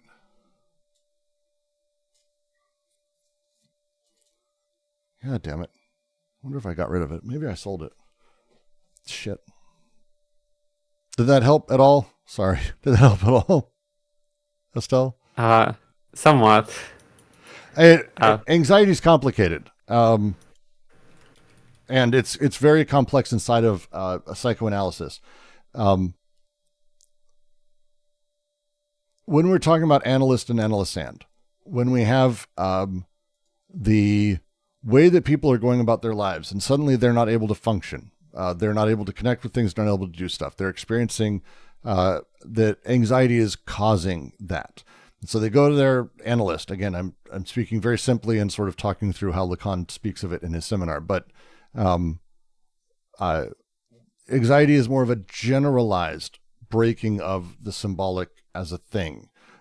One might be fearful or scared of specific things or symbols or objects. Fear is its own thing. Phobia is its own thing. But anxiety is the breakdown of relationships of things. So this is something that happens or we sort of experience directly as reality breaks down, and that thing that is unsymbolized, that thing that cannot be symbolized, the real with the capital R, confronts us, and anxiety grows and grows more and more and more as those relationships fall apart. Their argument, D&G's argument, is like, hey, you've now divorced all of human experience from like reproduction and sex and libido. You've now like gone full bore into like these weird ideational planes where you're talking about them doing things to each other. It's like let's pull back and let's instead talk about the way that society is immanently and experientially produced through desiring production through individuals that then interact socially. It's not so much that suddenly these weird abstract things can happen, but instead that these weird abstract things are happening because they're connected to desire. And as desire is repressed, you find anxiety and other things coming from that repression, not pushing down on it. There's a healthy neuroticism that a lot of psychoanalysts talk about, that it's a neurotic is almost like a healthy subject in comparison to others, despite literally being in a horrifying sort of nightmare existence. That thing. So it's yeah. It's a lot. you're asking about Lacan. It's kind of a nightmare, and I'm sorry. I wish I could help more. No, it's all right. I think it's important to talk about it because when I first heard about anxiety, I've been diagnosed with disorders, or well, maybe not. It's not so simple as how it's been talked elsewhere. Well, no, and again, I'm oversimplifying as I describe it. Anxiety is, for Lacan, incredibly complicated. And there's a reason he has an entire fucking lecture on it, seminar, whatever. It's not a simple thing. And it's an incredibly complex interaction of subjectivity and symbolization and how those things break down, or how we see breakdown or experience that breakdown. And it's really a lot. DNG, it's kind of going even beyond you, where it's like, it's not really about your anxiety. Like, anxiety is sort of a symptom of other things that are happening beneath them. And that's, I mean, this is again, the death turning against death. Their point is more or less that we end up in a place where desire is no longer what animates a social critique of civilization. You can't really even critique civilization, because that civilization, on the contrary, finds itself sanctified as the sole agency capable of stopping the death drive. And that puts it in a place of almost privilege when we talk about it, for lack of a better term. It puts it in a privileged spot. So they talk about, and they kind of move on. And I'm just going to dive a little bit forward into this. There is no need to tell all over how psychoanalysis culminates in a theory of culture that takes up again the age-old task of the ascetic ideal. Nirvana, the cultural extract, judging life, belittling life, measuring life against death, and only retaining from life what the death of death wants very much to leave us with, a sublime resignation. As Reich says, when psychoanalysis began to speak of eros, the whole world breathed a sigh of relief. One knew what this meant, and that everything was going to unfold within a mortified life, since Thanatos was now the partner of eros, for worse, but also for better. Psychoanalysis becomes the training ground of a new kind of priest, the director of bad conscience. Bad conscience has made us sick, but that is what will cure us. Freud did not hide what was really at issue with the introduction of the death instinct. It is not a question of any fact whatsoever, but merely of a principle, a question of principle. The death instinct is pure silence, pure transcendence, not givable and not given in experience. This very point is remarkable. It is because death, according to Freud, has neither a model nor an experience that he makes of it a transcendent principle. So that the psychoanalysts who refused the death instinct did so for the same reason as those who accepted it. Some said there was no death instinct since there was no model or experience in the unconscious. Others, that there was a death instinct precisely because there was no model or experience. We say, to the contrary, that there is no death instinct because there is both the model and the experience of death within the unconscious. Death, then, is a part of the desiring machine, a part that must itself be judged, evaluated in the functioning of the machine and the system of its energetic conversions, not as an abstract principle. Bring it back around again. They're arguing to not have a model of death in that large scale, as they say, abstract principle of things, but instead to understand that it is within the model of existence, that it is ongoing and it is constant. And it is with us, but not in the way of death being with us, but that it is part and parcel in their model of death, of how things go. That's the mistake they're sort of talking about us ultimately making. And that's that opening. There's no need to tell over, blah, blah, blah, blah, blah. The ascetic ideals, which is Nietzsche basically talks about it as the values of life that we deny life with, the values of life denial, more or less. And psychoanalysis is doing that. It judges and diminishes life. It measures life against death. It leaves us only with sublime resignation, which is a happy acceptance, sublime resignation. And they even refer to nirvana here It's not really a reference to the religion, but instead Freud again, because Freud used this a lot. He talked about the sort of nirvana principle, the idea of this drive towards the lack of tension, right? Or nirvana. So he played into that. This is that sublime resignation that they're referring to of the ascetic ideal. This is, again, Nietzsche through them, without question, as they say. And that's, they then go, as Reich says, when psychoanalysis began to speak of Eros, the whole world breathed a sigh of relief. They're being very, there's a little sarcasm inside of here. As, when Reich says, they speak of Eros, the whole world breathed a sigh of relief, because everything is going to come about within this mortified framework, because the inseparable partner of Eros is Thanatos. Reich has a very specific writing on this, but so does Freud, so does Greek literature. But they come together. The life drive and the death drive come together.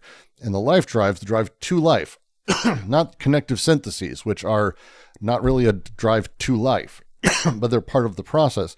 Now a death drive comes with it too. And this specific thing is where we start to see the introduction of the training ground of a new kind of priest, the director of bad conscience. He's talking to psychoanalysts as being the new priests of Nietzschean bad conscience. They don't like them.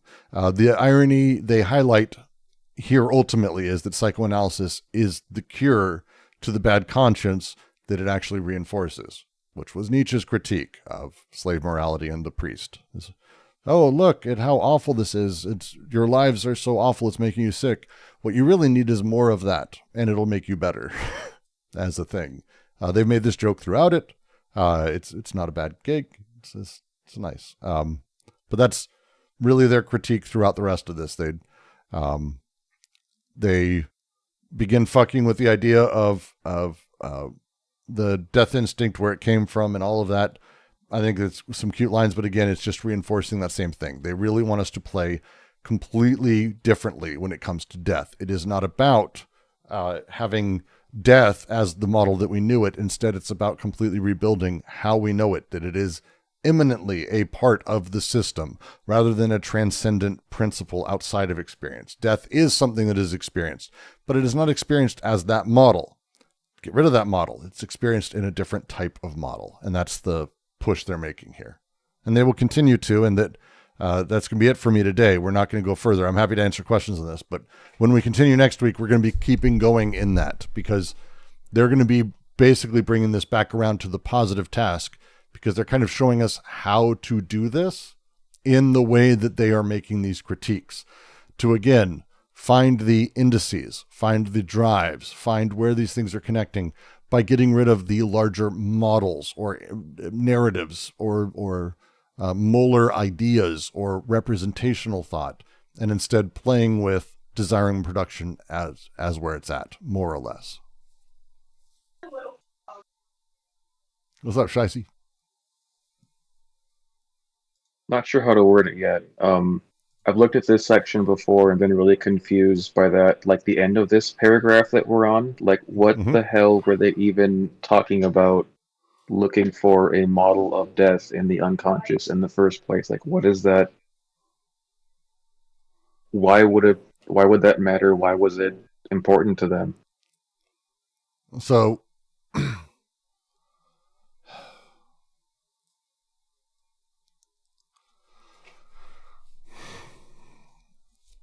give me a second, because that's Wait, Brooks, can you scroll up? I think it might help. I might scroll up. Oh, like, I think in the previous paragraph before, sorry. Yeah. Does that help? Here, I can cut. No, I meant the other page. Sorry, I can copy and paste it. The other page it is. Here it is. Here it is. Yeah, sorry. So it says, never stop trying.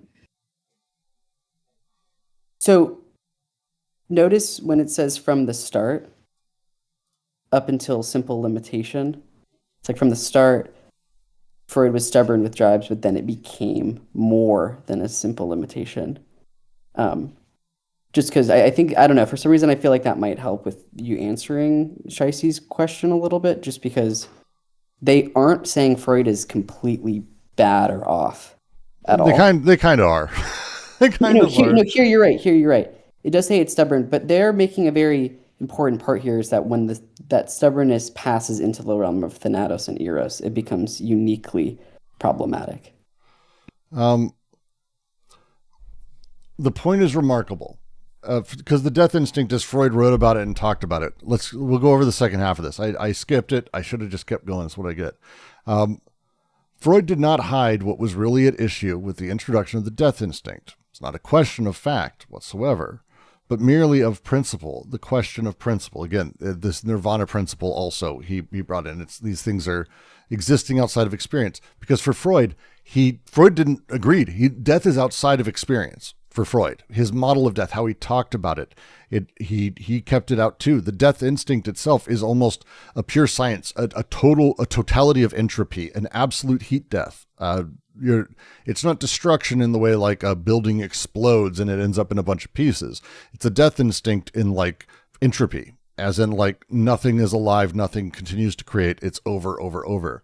But that thing doesn't actually happen in terms of experience. As I've said, you may experience someone else's death, but you don't experience death. You experience that other person dying, but that's not really death. It's how we see death, but you don't actually experience it. You experience someone else dying.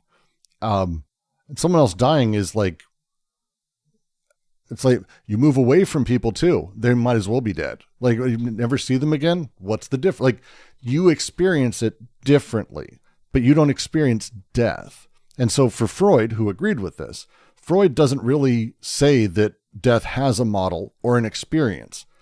Because it doesn't have a model or experience, he straight up makes it a transcendent principle. It's a principle that exists outside of anything we may have. And so they have the line after that, so that the psychoanalysts who refused the death instinct did so for the same reasons as those who accepted it. Some said there was no death instinct, since there's no model or experience of the unconscious. Others, that there was a death instinct precisely because there is no model or experience. That death is all-encompassing. The contradiction in the psychoanalytic debate on both sides, accepting or rejecting it, is ultimately the same premise, that there is no experiential evidence. And they do this to reach opposite conclusions, which means that it's entirely arbitrary, wholly arbitrary for all of these people. Where you land, it's outside of experience, or it's outside of experience, so therefore it is. Well, it's outside of experience, so it's not. Well, it's like, what the fuck? No. They're like, hold back. Guys, this is, by the way, like the atheist versus theist debate. It's like, no. We say, to the contrary, there's no death instinct because there is both the model and experience of death in the unconscious. It's like a very big sidestep. Again, this Deleuze's kind of fucking thing is to sidestep, but he's basically like, and Guattari even wrote about this beforehand. And I think a lot of this is but this is like logic of sense stuff too.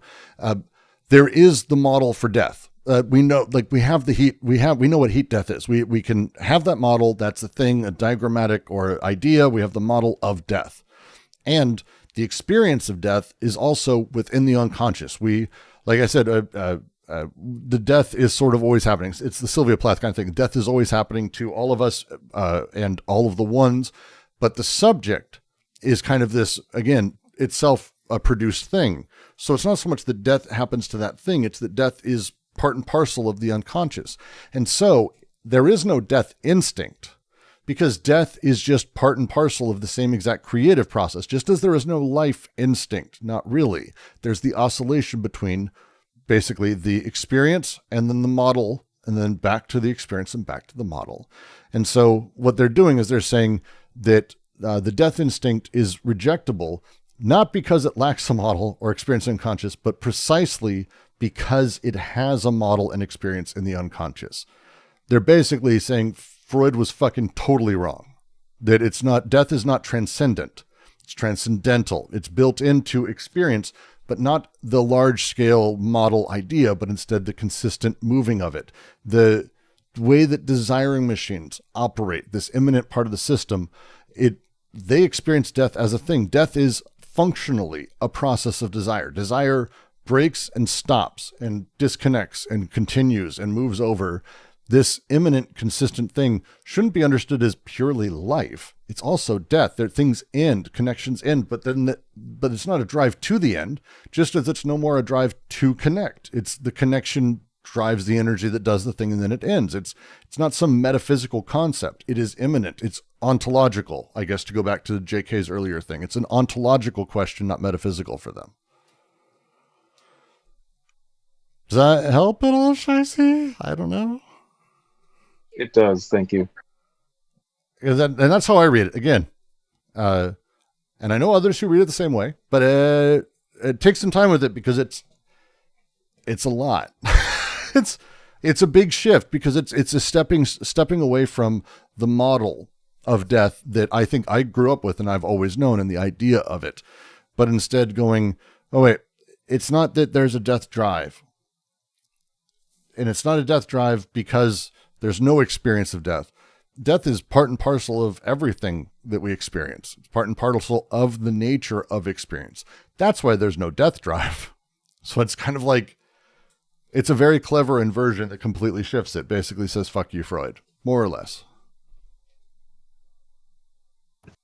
Yeah, to clarify, everyone, I completely misread the previous one because I'm currently working through 2.1, and they are praising Freud, especially early Freud, by showing like he did a lot right, but then when he went wrong, he went really fucking wrong. He went super wrong. And I think Shicey's question's really good because why look for a model of death? And I guess like what I would say is that because they're praising Freud for this, for these early discoveries of the unconscious, they're reconceptualizing drives to be desiring machines. I'm going to just stop you there, and I'm going to say I'm going to read the next paragraph because you're literally saying the next paragraph. Yeah. So I'm going to read the next paragraph, and this is going to be it. God damn it, every fucking time, you people. God damn it, Noah. Stop bringing up good points and forcing me to keep moving and teaching things and learning stuff myself. I don't want that. Who needs that shit? God damn it. 2 seconds. Let me... 1 second to just drop a note because I have, in theory, stuff I could be doing, but that's not how it works anymore for me.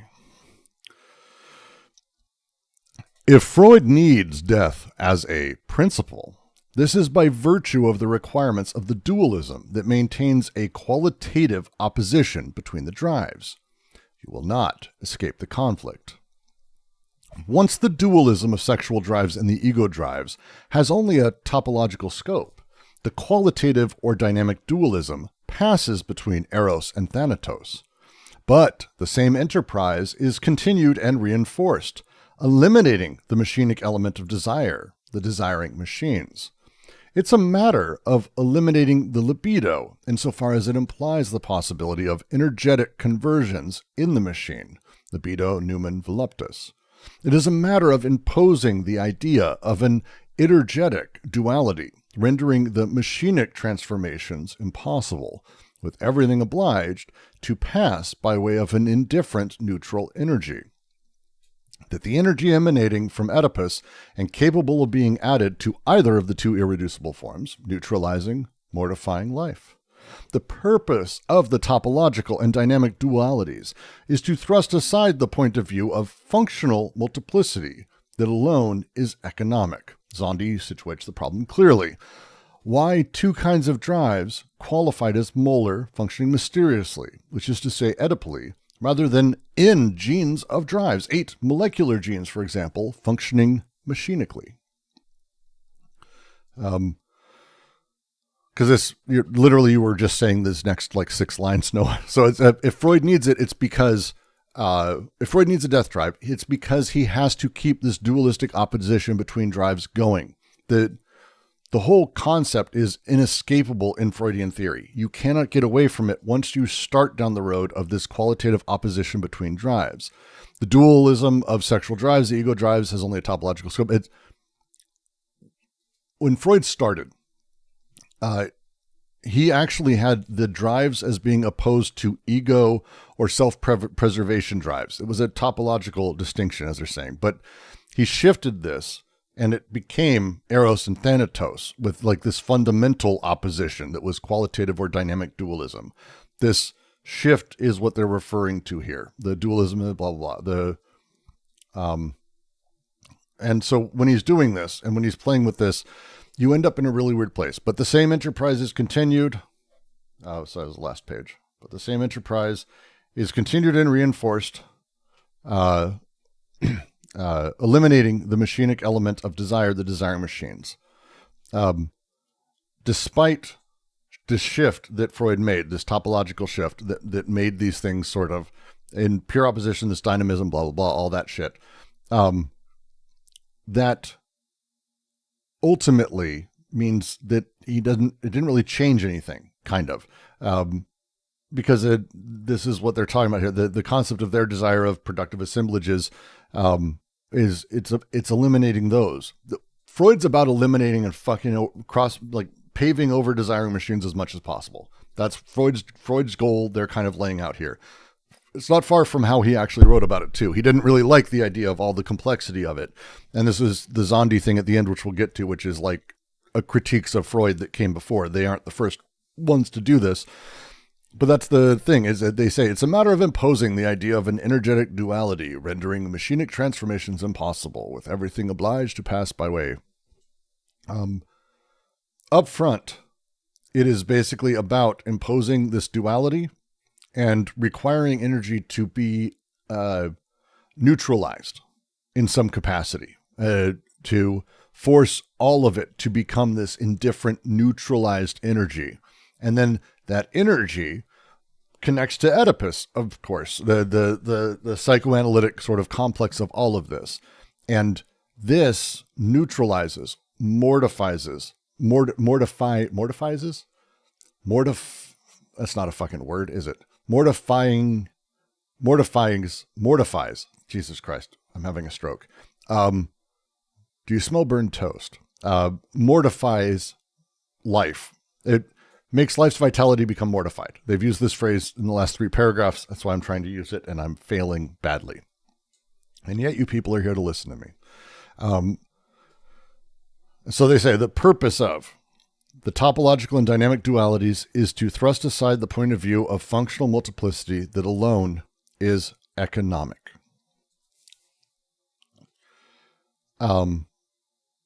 The functional multiplicity needs to be rejected. And that's Freud's dualistic framework destroys that. And Freud wrote about this a lot. A lot of critiques have come out. Zondi is a big one, because if we did recognize multiple interconnected functions rather than binary oppositions, it would kind of be an issue. The reality is that this multiplicity, this function becomes economic. This view is efficient in explaining psychic processes. Economic here doesn't mean, I don't think it means, like they talk about the economy elsewhere, but economic in the sense of it's efficient. Does that make sense? Like, as I'm saying it, like this is their push, that they're saying it's economic to go about this process. And then Zondi's setup is the opposite of efficientizing, because this is the problem. Zondi says, why 2 kinds of drives qualified as molar, functioning mysteriously, Oedipally, rather than in genes of drives? If we had 8 molecular genes, for example, that function mechanically, this quote from Zondi and a lot of Zondi's work really plays with this idea of like, why not more drives? Like, why only 2? As Zondi's thing, Zondi had a lot of really interesting writings, but like I think actually he had 8 drives. I think Zondi had 8 drives, which would be 8 molecular genes, but like 8 drives that function machinically. That's their comment. Like, why would you limit desire to life or death? And then that binary weird fucked up point. Why would you do that? Because there's a lot more. So just fucking, what about 8? Why not fucking 8? Like, that's Zondi's thing. Was like, why not 8? And they're like, why not a fuck ton? Why not just go to multiplicity, the genetic version of desire that has all these things going and not just life versus death as the two core drives. Yeah, that's how I'd phrase it. Yeah, why not 56 million drives? Why not 128 million drives? Yeah. So that's the thing. All right. With that, though, I am going to bounce. It's 10 after. I got a bunch of shit to do. This next week, I'm going to be having my first video in the video series on how-to philosophy. I had to push it back a week because Copy's taking me longer to get through and trying to pull examples out of than I thought, because I forgot how complicated that goddamn book is. So it's taking me a little longer than I hoped, but we'll be getting there. I appreciate all of you coming and joining us today. Keep an eye on shit. Take care of yourselves and each other's, and be watching for the follow-up open office this next weekend with any luck. But otherwise, we will be chatting soon.